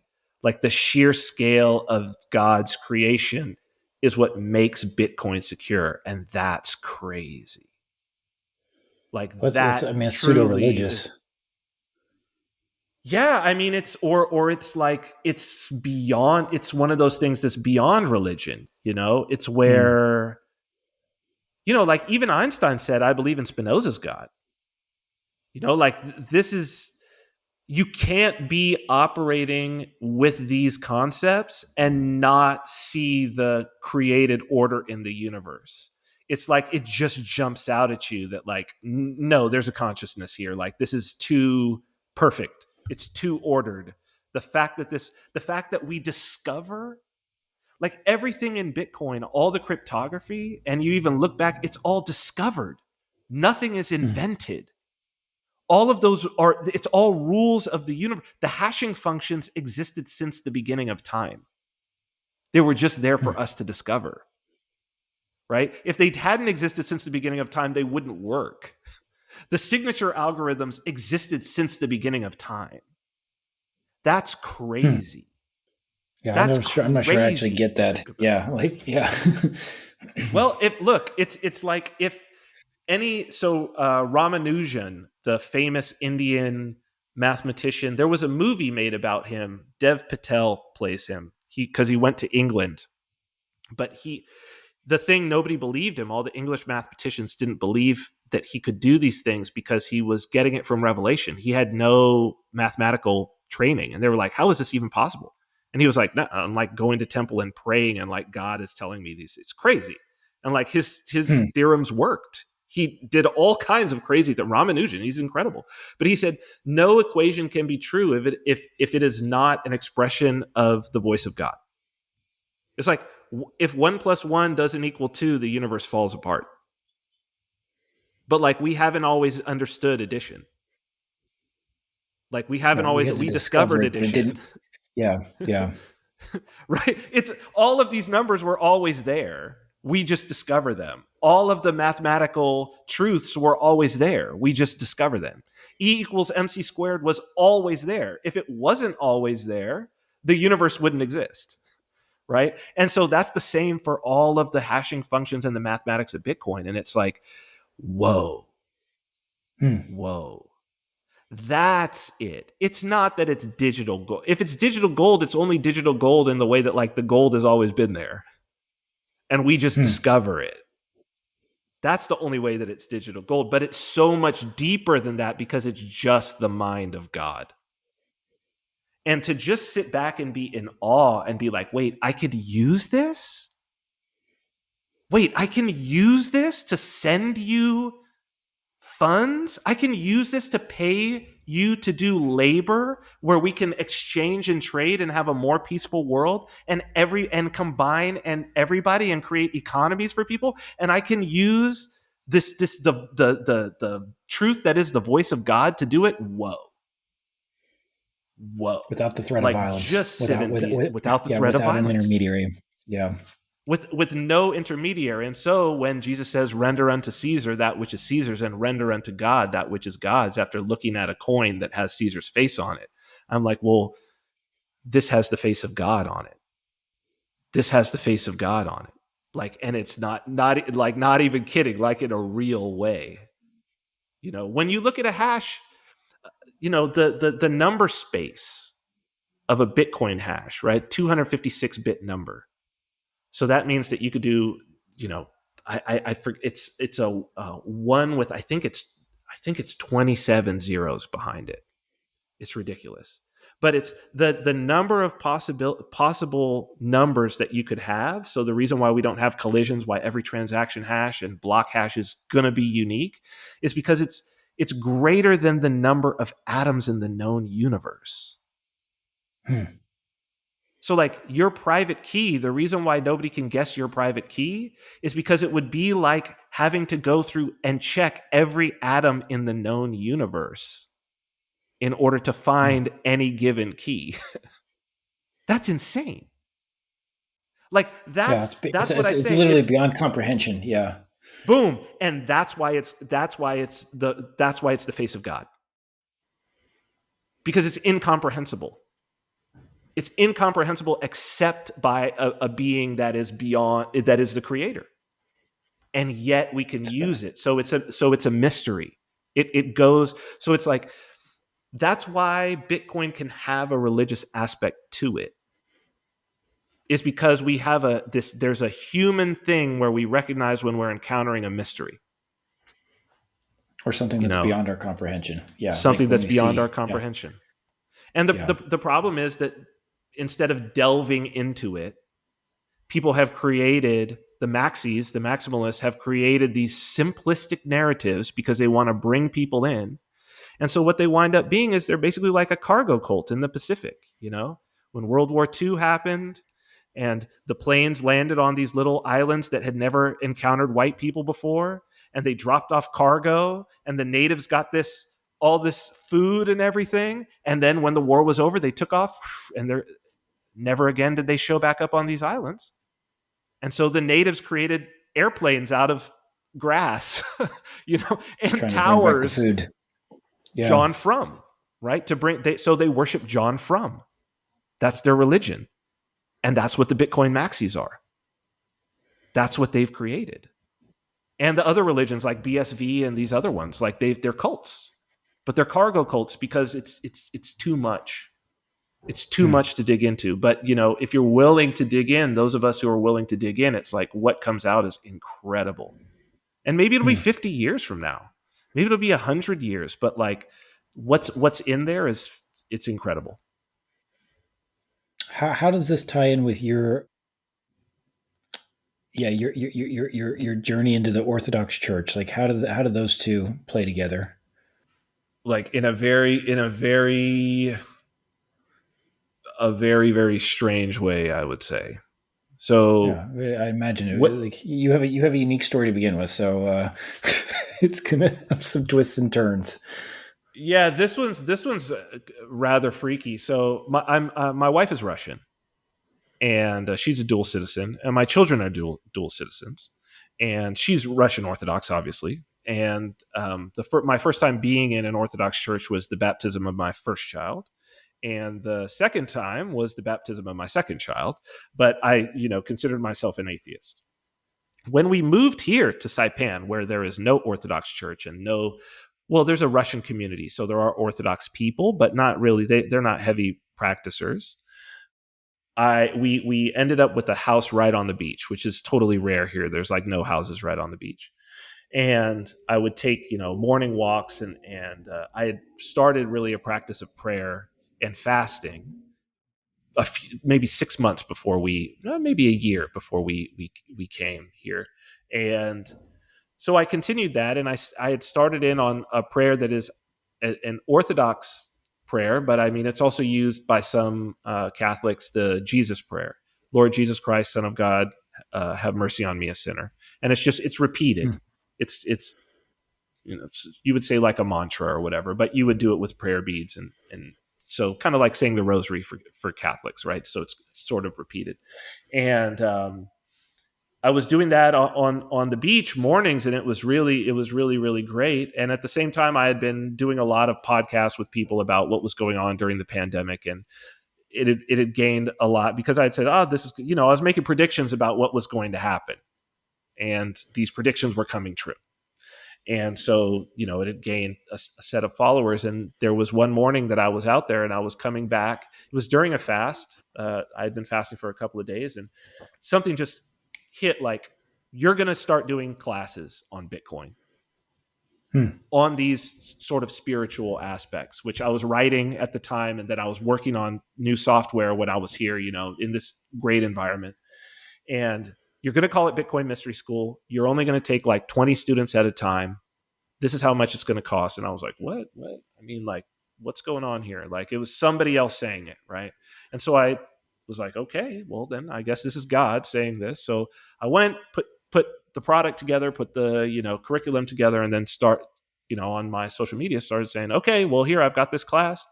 And I was reached out to actually by a guy who I had talked to a little bit. He had reached out, an animator, and he said, hey, listen, I'd spoken with him before. He said, hey, listen, I saw that you're doing this class in my parish in Kansas City. My Orthodox, I knew it was Serbian Orthodox, but the parish is mostly all converts. He had said, would you do a private class for just like, we have a men's group and we want to know how to be more self-sufficient. And this is one of the things on our radar. Would you do a private class for just like the men in our group in our parish and our In priest? person or No, online? it was all online, Okay. and our priest.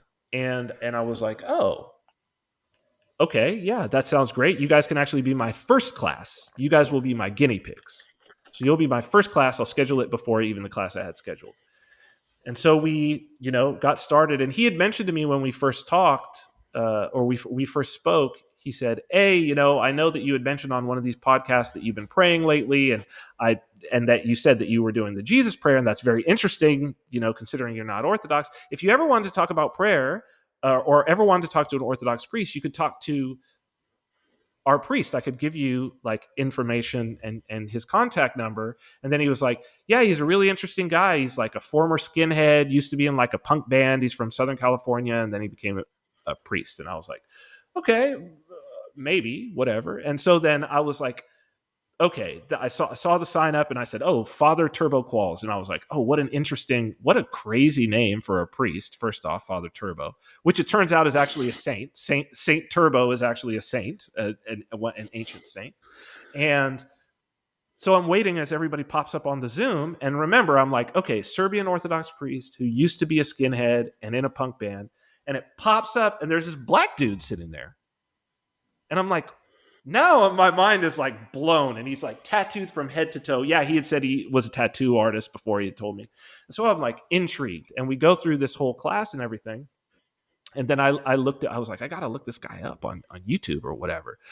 And there were just a very few things, but what I saw was like, whoa, I'm super intrigued by this guy. Very interesting. And during the class and everything, I was like, okay, well, I've been praying.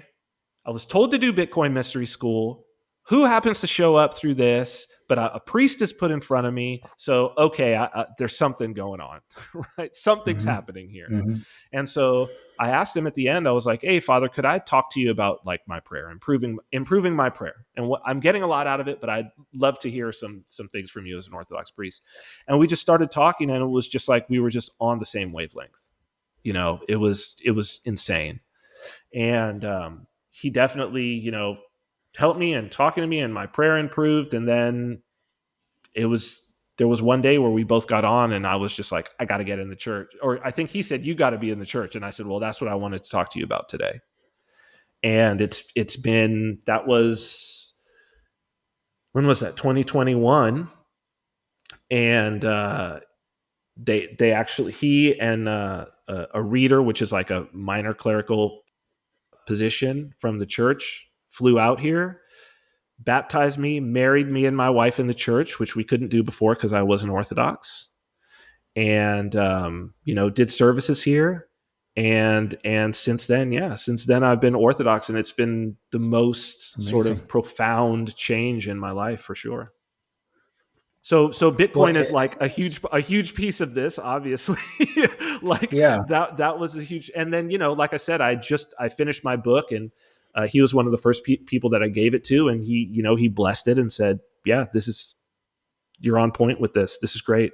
So go ahead and Hmm. put it out. Hmm.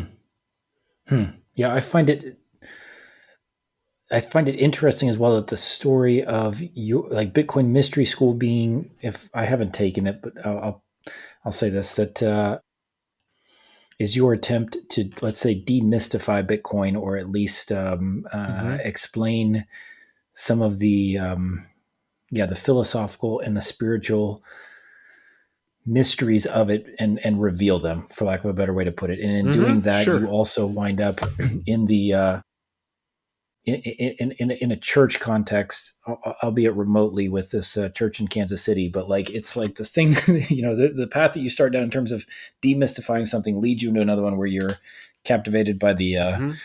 the mysticism of that, and that Mm-hmm. draws you in. Like, yeah, and then how does that tie in with you changing your name, or changing your brand, as you said on YouTube? Well, every baptized Christian is going to have their baptismal name. Generally, it'll be your patron saint, and I didn't get to choose mine. Father Turbo was like, Cyprian of Antioch. That's you. That's you. Bottom line, you'll be baptized Cyprian, and it's totally correct. It's a very interest. He's a super interesting saint, and it lines up with me. He was a sorcerer, actually. It's one of the craziest stories. Cyprian of Antioch is one of the craziest saint stories, but he was actually a sorcerer, and there was a virgin, Justina, in Antioch, and a guy hired, totally, like, it's so crazy, and like even the gigolo thing, but a guy desperate. There was this rich guy who desperately. She was very beautiful, and he desperately wanted her, and so he hired Cyprian to basically, like, do his thing and get this, seduce her magically. And she fought off all the demons and all the seduction with the, making the sign of the cross and everything. And then even, Cyprian got pissed that he couldn't do this. He was like top sorcerer. And so he even brought like pestilence on the city and everything. He made everybody sick because he was angry at her and trying to, show that like this Christian stuff was bad. And she fought that off also with her faith. And then, everything had failed. He even summoned like a prince of hell to do all these things, who couldn't get it done. And so then Cyprian starts going in on the demon, and just like, you're horrible. You're nothing compared to like her God and all of this. And This the demon faith. attacked him. The demon attacked him to kill him and was choking him out. And he was about to die. And the only thing he could think to do was to do the sign of the cross. And the demon went away. And so the next day he showed up, and he was like, I'm going to be Christian. He went to the bishop. He's like, I'm going to be Christian. I'll throw out all my books. All you gotta you got to baptize me, everything. And so I think he was a bishop within like a year or two. He was a priest Yeah. within like 3 months, because he had all of the tools, the spiritual tools. He was just playing for the Yeah. other team. He knew all the Yeah. mysteries, you know what I mean? He was well aware. He was just playing for the other team. And he became a bishop, and eventually Justina became a nun, and he placed her as the abbess of a monastery. And then eventually the Okay. persecutions came, and they were both martyred together, actually, on the same day. So it's a crazy, Yeah, crazy I story. didn't know if there was a love story involved, and maybe the two of them No, actually wind up together. No, okay. no, it kind of right, in a way. They're wed in their martyrdom, Hmm. but she saved him. She Yeah. she really Yeah. did, and her faith, she saved him. And I've said that about my wife as well, that like my wife and my daughter saved me. I don't know if I would be alive.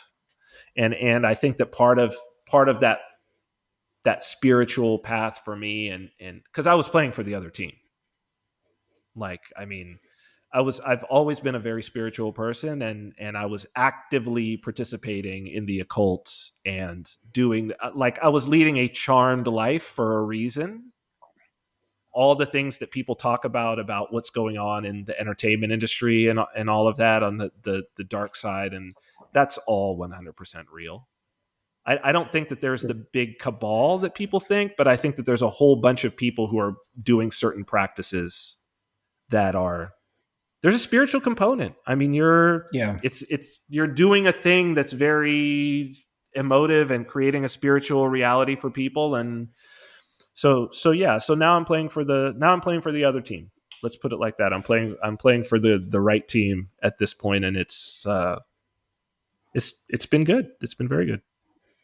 And don't you don't you also find it interesting that you were blessed with a daughter? I don't know if Both daughters. both your kids Both both, yeah. daughters. So now you have to protect them, yeah, from this from this cult that That's not lost on me. That's not lost on yeah, me for sure. yeah. God has a funny sense of humor. There's Mm-hmm. no doubt in that. Mm-hmm. Okay, last topic we go into, and I think, like, Sure. how does counter markets fit into this, as far as you've been writing in it monthly for the past 7 years. It's a paid Mm-hmm. newsletter that is both, and I'm a subscriber, both, I would say, realistic / pessimistic, and also optimistic, in the sense of, you're Mm. talking about what's going on at the state level that is threats to one's Mm-hmm. freedom or one's liberty, and then also what are some solutions. You're a contributor more so on the solution side, it seems. Yeah, what's your hope with counter markets, and where did it come from? So our editor Jeff Paul was actually also one of my partners in Cointext, and he was when I was first coming out of the, even before Cointext, when I was first coming out of the whole TV thing, and sort of like, oh, I guess I'll be a libertarian, talking head or whatever, YouTuber. And I started doing these little rants, and he reached out to me, and he was, he runs another media property as well, and said, hey, you should do a podcast, and we'll promote it and do all of that. And so I ended up doing that. That was the Vin Armani show. We did it for several years. And during that time, he had always wanted to do this newsletter. Basically, it's basically his dream to do this. And he just said, look, let's try it. Let's do it. We'll promote it on your podcast, and it'll give you an opportunity to write every month about whatever's on your mind, and other people to write as well, him and other contributors. And he more than anything, he wanted to consume the content. He was like, Yeah, I want to do the newsletter that I want to read every month. That's what I yeah, want to do. And and he succeeded at that for sure. It's, the people, I think everybody who's got it has found a lot of value in it over the years. And we've made some really, so anybody who's been following our advice for the 7 years, especially in terms of crypto, has made a lot of money, like a lot. And even just in terms of the trends, like, you've been way ahead. So it's wonderful for me. It gives me it's given me a real outlet. The things that I've been working on during this time, to, every month he's saying, oh, I know you're working on this. I know you're working on this. Like, can you write a little bit about just the concepts behind it? Because, like, where else would it be? And it's fantastic exercise for me, because I get to sit down and really articulate. And I'm, how useful that is, to just sit down and articulate practice. the concepts that you're working with, and then to be able to be like, oh, that's what I really think about it. Hmm. Oh, okay. it's, Hmm. it's it's my journal in a way, of the Hmm. of the things Hmm. that I'm developing. It's like, it's that sort of journaling praxis, and it's And that for the rest of the contributors as well. Go ahead. yeah, it's also a useful yardstick, because in a number of your videos, you go back and say, if you go back and read this, you Mm-hmm. know, this one from whatever, July 2019, I said this, or da, da, da, like, you can see, yeah, it's I think it's beneficial for you as the writer to basically be able to like, look, I made this prediction, or look, I said this was going to happen, or look, I Mm-hmm. talked about this, and now it is. You don't have to believe me. You can go back and read it, and either you think I'm, being honest or full of it. Mm-hmm. And but I do think it creates a sense of accountability for you as well, because it's going to be published. People are paying you for it. Your name's on it, and then probably, I don't know if this is the case, but what you write about there also bubbles up as you practice into the book, into the podcast, into your day to day or your work, right? Like, because you One also know thousand that, percent.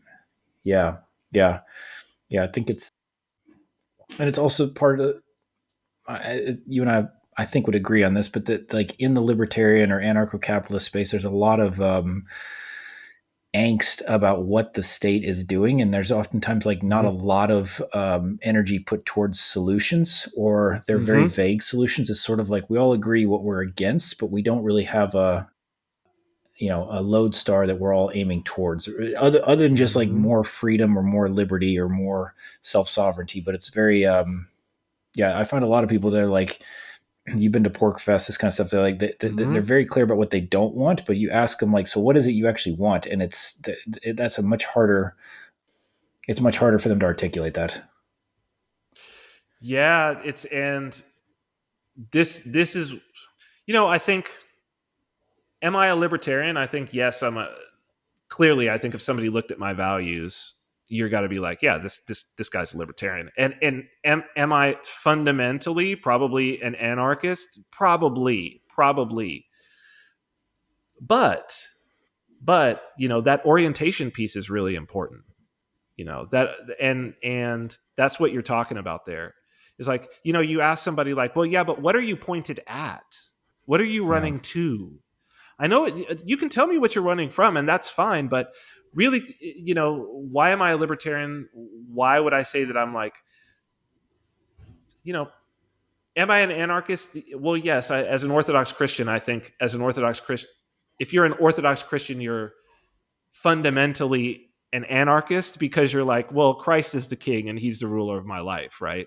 But you also recognize that a state and a leader that is oriented toward Christ and that is serving Christ is probably okay. Like you would prefer that just everybody was pointed at Christ, but there's also like a hierarchy.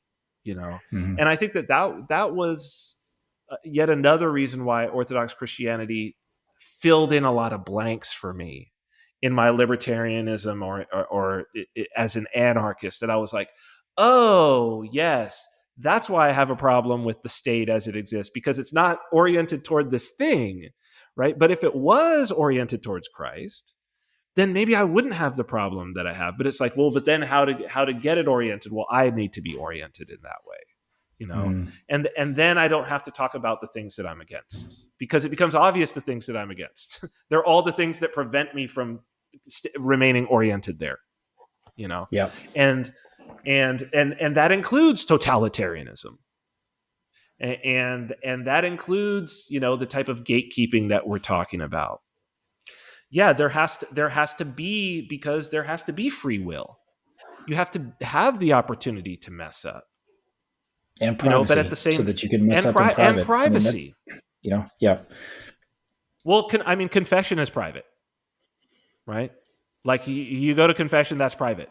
Between you and the priest who is standing in for Christ in that moment. And when you go to prayer, that's private. Your private prayer. That's between you and God. And so it's crucial. Like these are things that are fundamental to our understanding of what it is to be human, but it's not privacy for privacy's sake. It Mm. is privacy for, because we need to be able to mess up, and we need to be able to ask for forgiveness, and we need to be able to repent, and we need to be able to have a penance, and we need to be able to do all of these things in a place where other people are not tempted to judge us, because that's bad Yep. for them. Yep. Like, it's not Yep. because me being judged by you is bad. It's because, like, why would I tempt you to judge me when I'm working it out between me and God right now? Yep. Yep. So I think that's, and it's also one reason why, weirdly enough, with Bitcoin Mystery School, in our private group, not because I have tried, but just because my orientation has been there. And then it's been rather contagious, I guess. But like the Bitcoin Mystery School private group, it's like so many people have converted to Orthodoxy. Weird, like, and again, like so weird, right? To where it's like, it's almost become an Orthodox Christian group, which it did not start. And I speak the way that I speak, like I'm speaking to you now, not because I'm trying to convert anybody, but just because that's my reality, you know? And I think that Yeah. it resonates with people, and especially with libertarians. The libertarian to Orthodox pipeline is a real thing, or to traditional Christian, or to a traditional Catholic, or whatever it is. Like, it's a real thing, because filling in those blanks right now, I think, is really important. Yeah. And I think the filling in the blanks, this is where Jordan Peterson fits in a sense of like Yep, this, like absolutely. return to traditional Christianity or return to traditional masculinity. And yeah, because there's a lot of, I mean, let's be honest, libertarianism is mainly men in my experience. Mm-hmm. And Mm-hmm. there's a lot of, I think, a hunger for something deeper that they say, okay, cool. Like I have now kind of gone to the end of the rope on the philosophy of it. I get it. I understand the justification for, the non-aggression Mm-hmm. principle or these sort of things. And yet I still feel like there's a spiritual hole that Mm-hmm.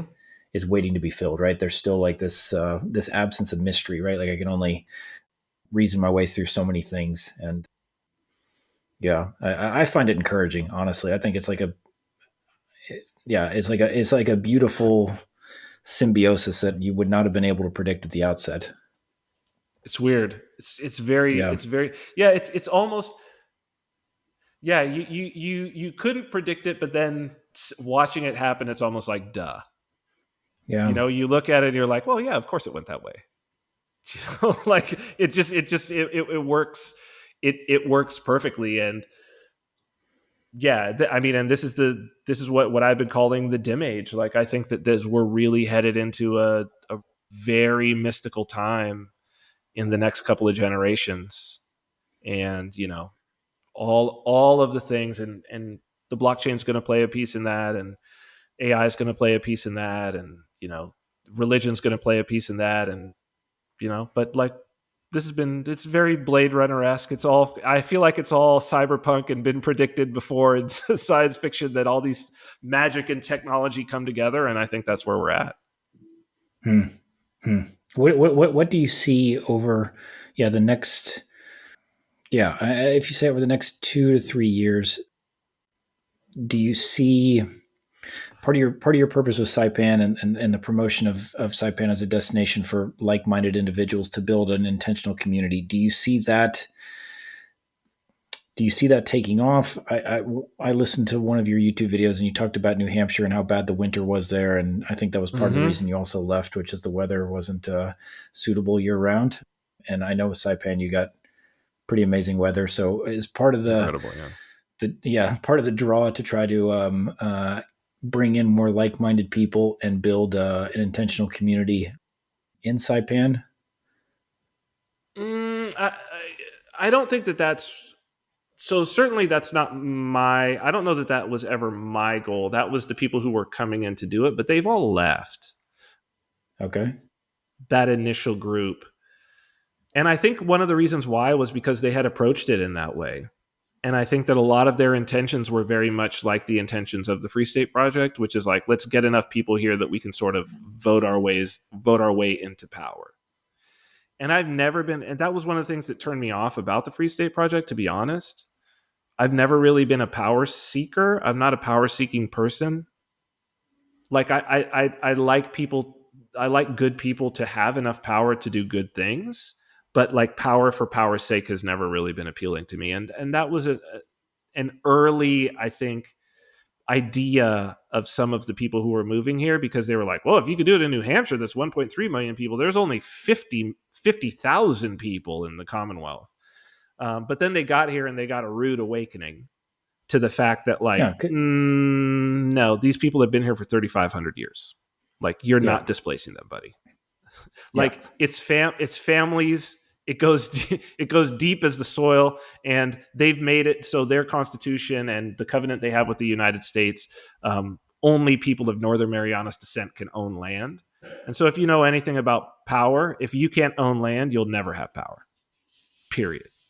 So like, that's not going to happen. What you can do is you can participate.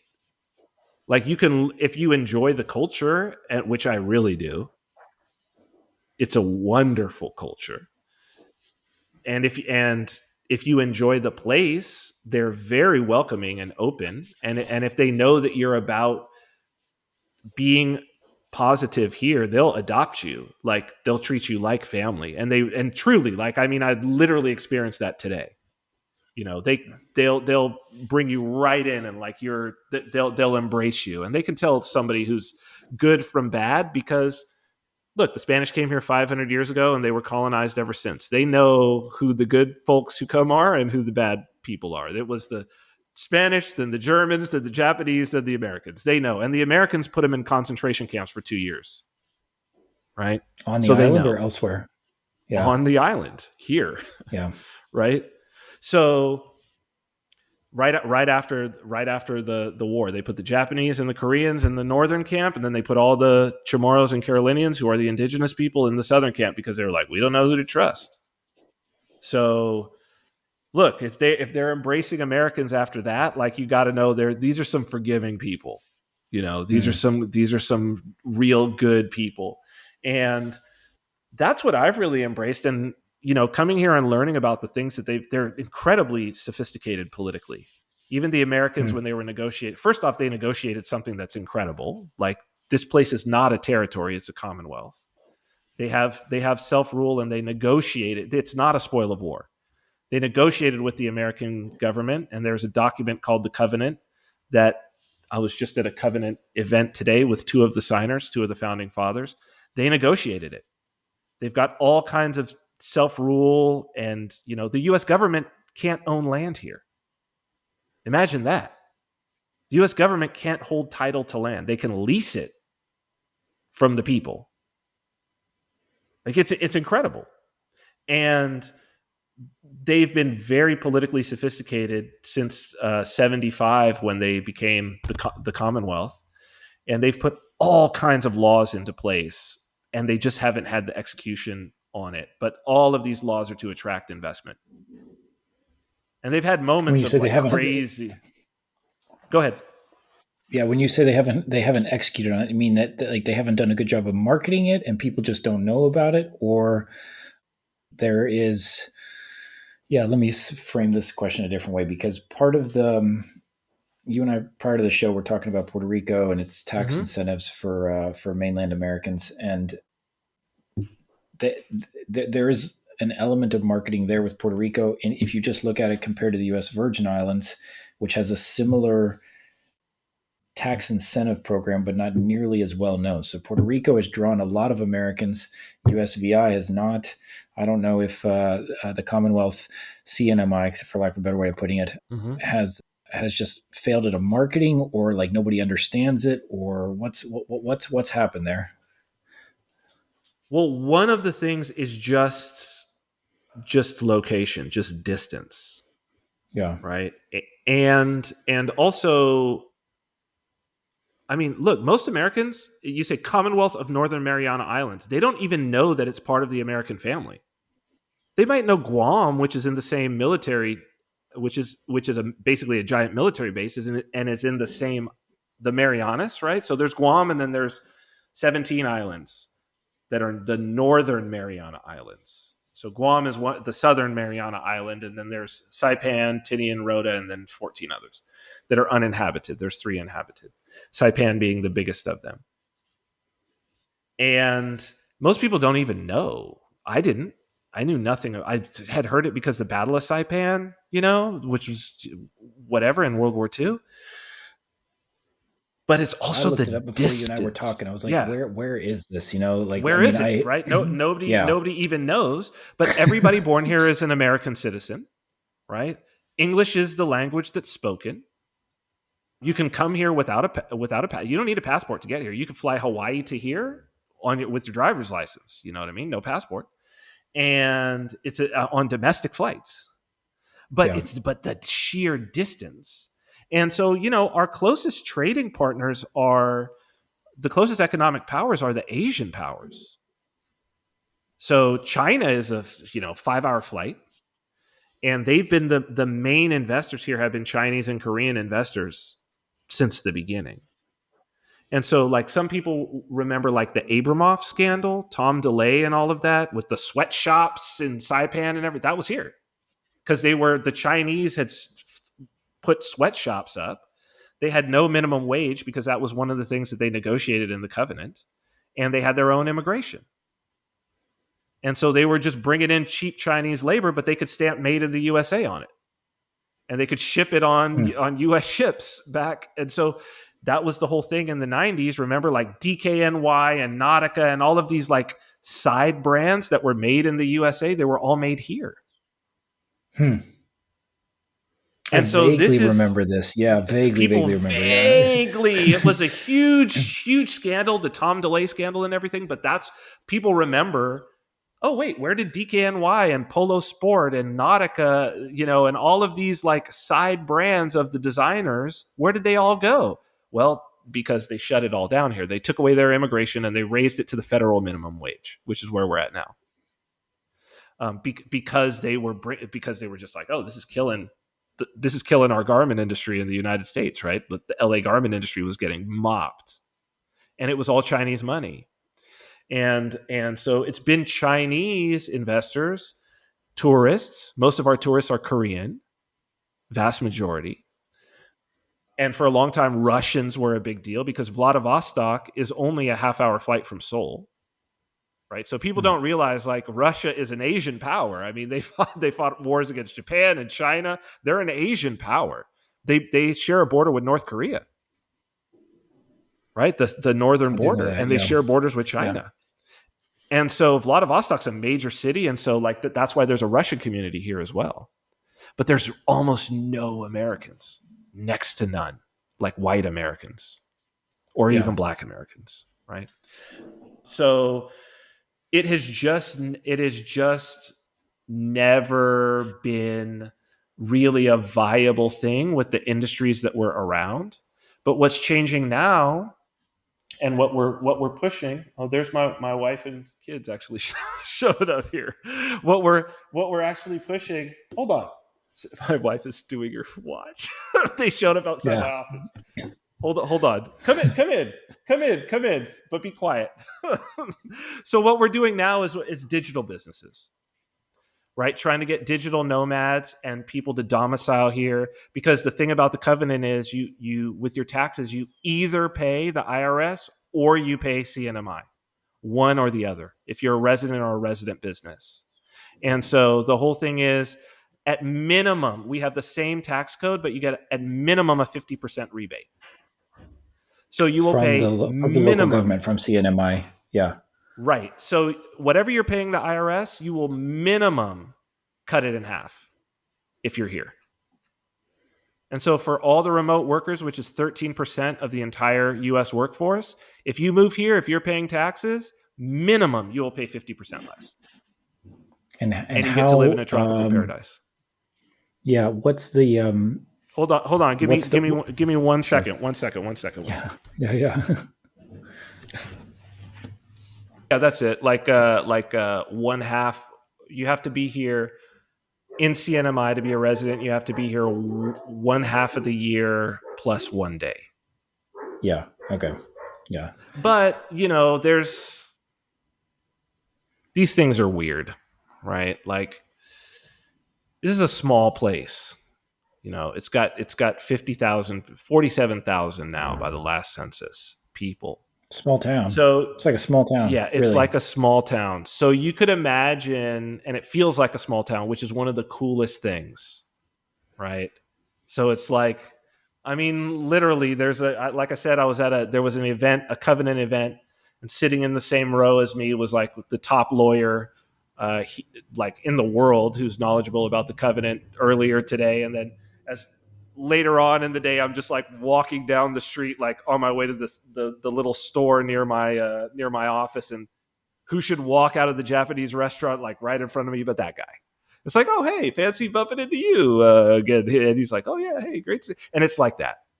That's cool. So if you love a small town vibe where you know everybody, including like the governor, you'll just, and senators, you'll just like run into I fist bump with the Speaker of the House at the gym almost every morning. It's like, that's just right.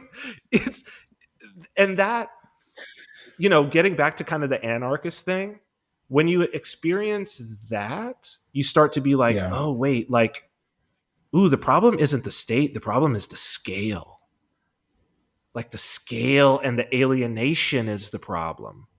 Like, Bingo. the real problem is that the Speaker of the House, even of a state, like, I don't know that person. I don't Bingo. think they have my best interests at heart. I don't know what their motivations are, but like, here I remember one day I just walked up, there's some legislation that we were working on, and I was like, oh, are you, Mr. Speaker, sorry to like interrupt you. When's the next session, the next House session? He's like, oh, I wasn't, there was nothing. It was towards the end of the year. There was nothing on the calendar. Like, so I hadn't scheduled one. I was waiting for the calendar to fill up, but like, do you need us to have one? He literally said that. Like, was there something you needed? Do you need there to be one? And I was like, oh, no, I was just asking. And when you get like that, you're like, maybe the state can be okay. Well, you just don't feel disempowered, right? Like you actually feel like you That's can right. touch the levers of power and have some sort of That's right. influence on it without being, a billionaire or a political lobbyist or That's being right. well connected in the state capitol or in DC. That's the difference. Is that like it's not. I think it's not the absence of power; it's the ability to affect that power or at least have a Mhm. voice. That a lot of people in the libertarian community they feel voiceless or they feel powerless. So That's it. That's it. yeah, And so yeah, I mean, that it makes it very well worth it. But as you could imagine, at that level, like, checking to see if you're actually in the Commonwealth is not really something that's done, right? yeah, So it's like, yeah, I know for sure that there are people who have residency here. They've got their driver's license here, they've got their mailbox here and everything, and maybe they spend time in Korea, maybe they spend time in Thailand, maybe they spend time wherever, yeah, but yeah, they're a resident here. It's the only place that they're a resident in the US, right? yeah, They yeah, definitely weren't in the US for 6 months. That's really the big thing, right? yeah. Like, your residency is Yeah, here, you have all closer the things connection here. test and bona Yes, fide residency exactly. test under All the of that. IRS rules. All Yeah, of that. yeah, Yeah. So, as you know, having done this, right? Having done the whole digital nomad thing. So yeah, it's an incredible place to be. But one of the reasons that a lot of Americans, I think, haven't come here is, like, if you're coming here to do like to come here to like look for a job to do, you're not going to find one. Like, it's no not going to happen. sweatshops. No sweatshops. Most of the skilled labor is still imported from Philippines. Basically, we have our own special visa. They took away our immigration, but they gave us some special visas, and it's a special visa that only lets you in to the Commonwealth, and it's almost Hmm. all Filipinos. So, like, all the skilled labor and a lot of the unskilled labor is Filipino. So it's 40% Filipino here, actually. So you hear Out of the Tagalog 47,000. constantly. Sorry. Out of the 47,000, it's 40% Filipino. Wow. Okay. Yeah. So, like, if you go into a store, all the workers are Filipino. If you're looking at if a building's being constructed, all the workers are Filipino, right? The locals who are Chamorro and Carolinians, they all work for the government. That's all government. A few like entrepreneurs who have small businesses or businesses that contract with the government, but for the most part, they all work for the government. What's And the then cost of living like? it's it's interesting because, so again, you'll be renting or leasing. You can get up to a 55-year lease on a property here, but you can't own. That's where would I compare that? What would I compare it to? It's a lot less than any major city on the mainland, certainly less than anywhere in Hawaii. It's probably comparable to maybe like Midwest suburb, maybe something like that. Like, I'm thinking like a suburb of Cleveland or something like that. something like that. Maybe like upstate New York, maybe some of the non-city areas in New England. So like you could get, like 3-bedroom, 2-bathroom place for like under $2,000 a month. You could probably get a 4-bedroom something for under $2,000 a month. Gas is expensive, but you don't have very far to drive, Yeah. right? Because Small it's only place, 10 small miles island. by 4 miles, right?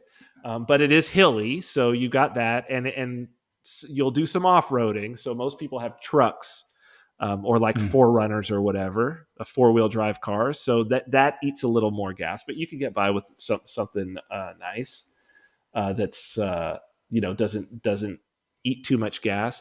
Food is expensive because it's mostly all imported, but there's From the mainland much or from where?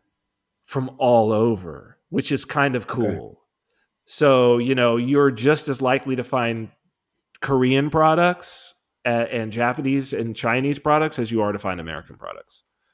So it's really cool in that way.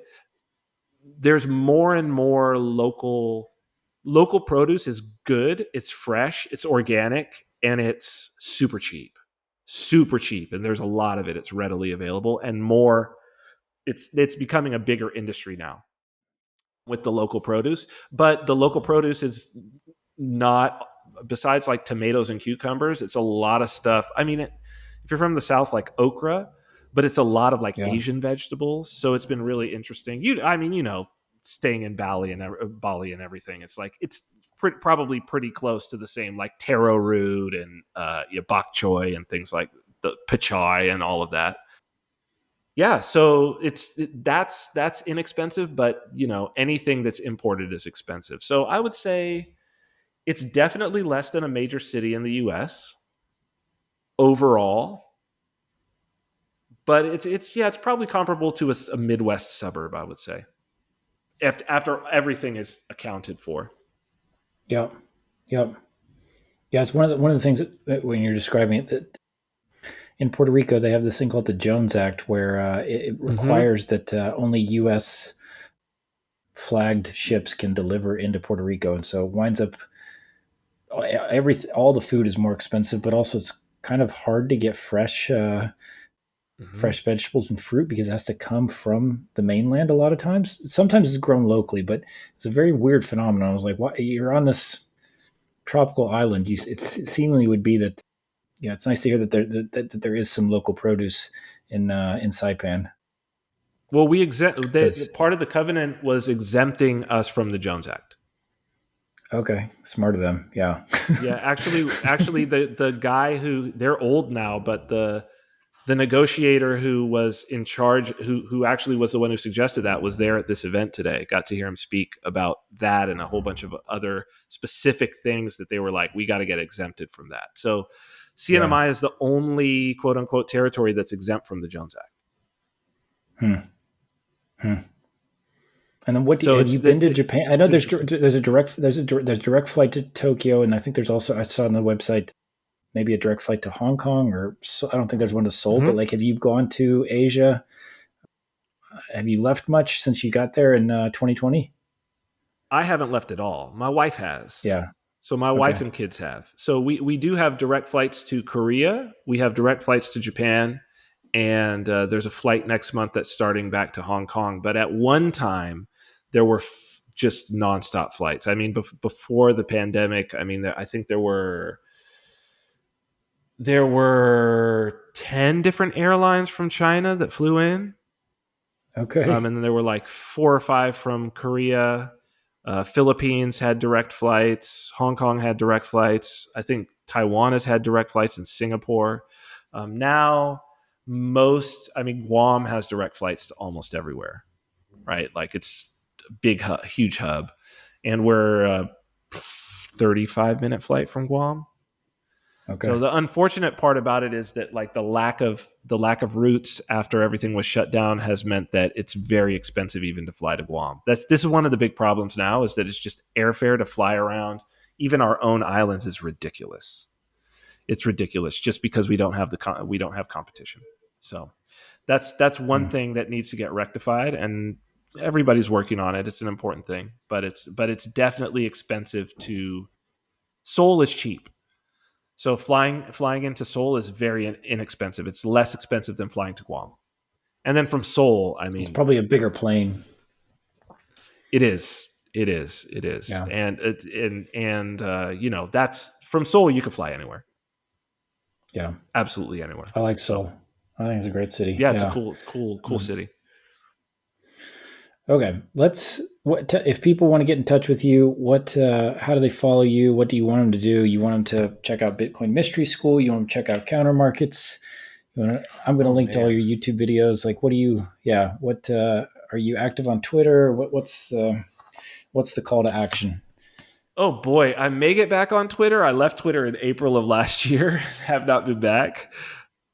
So no Twitter, but what would you like them? How would you like them to I check out more of think what you're I doing? think probably my YouTube and Counter Markets, right? So Okay. countermarkets.com, and then the YouTube. There's a lot of content on that YouTube and a lot of playlists that I think people will dig. I try to do like these projects, of playlists Yeah, that themed. you could sort of watch through. Yeah, so that would And they're definitely, if very if, good. if people are enjoying it. But you're sorry, I was going to say you're a good speaker in that when you get on the video and you've got a theme in mind, you start from the beginning.